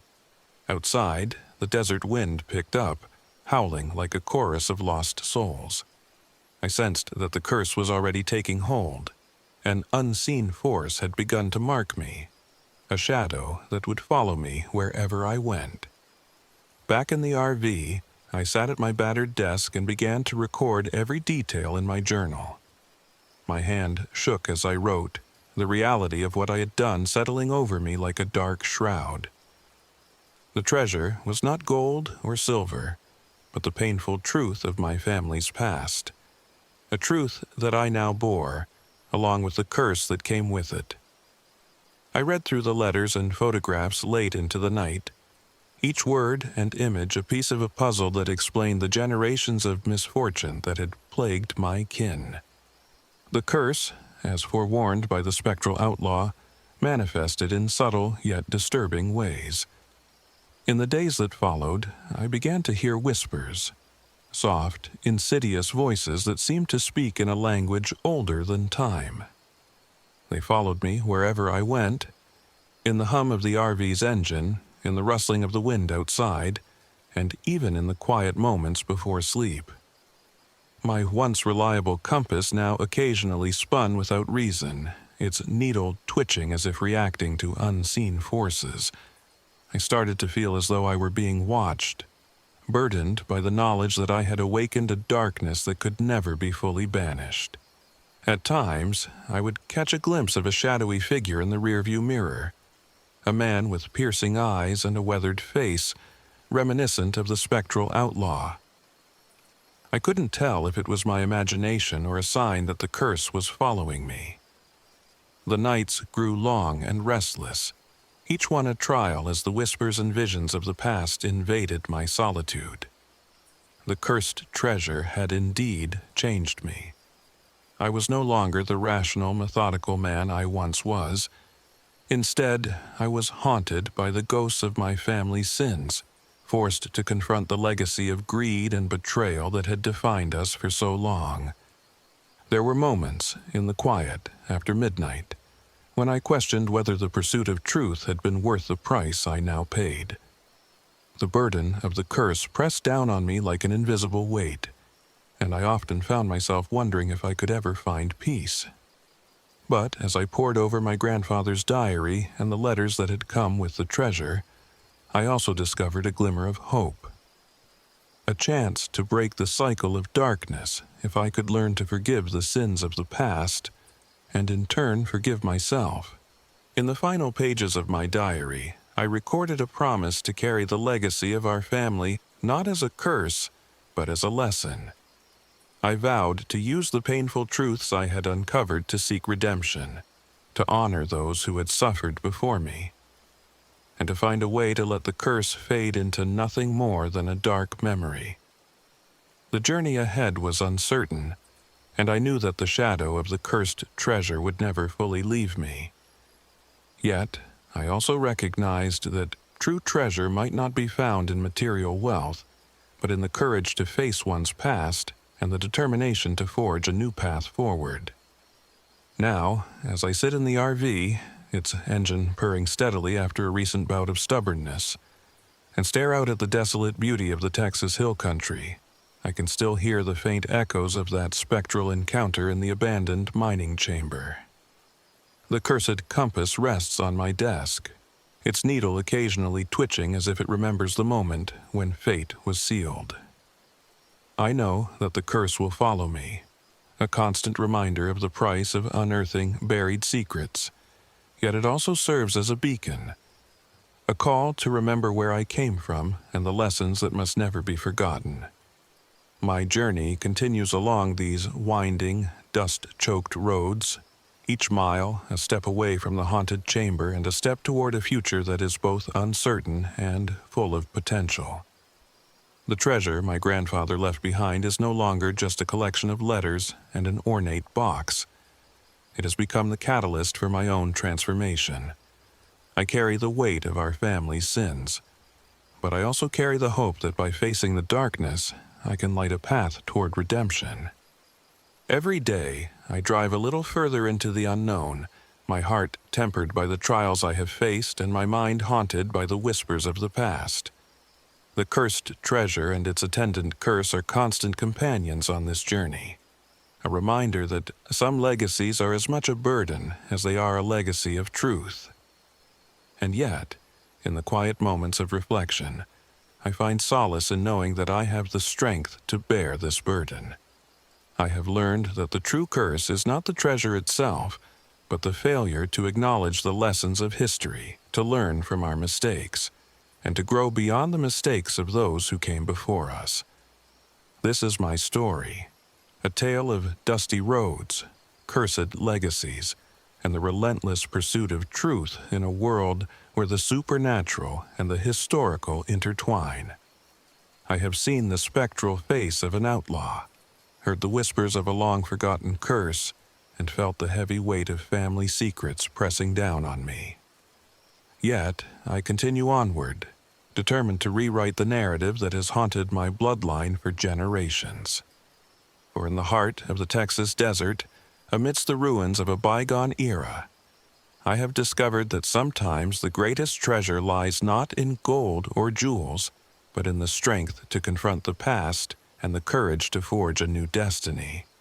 I drive on, each turn of the wheel a reminder that while the curse may forever shadow my steps, the lessons learned along the way have lit a spark of hope, a spark that I intend to nurture until the day I can finally lay my burdens to rest.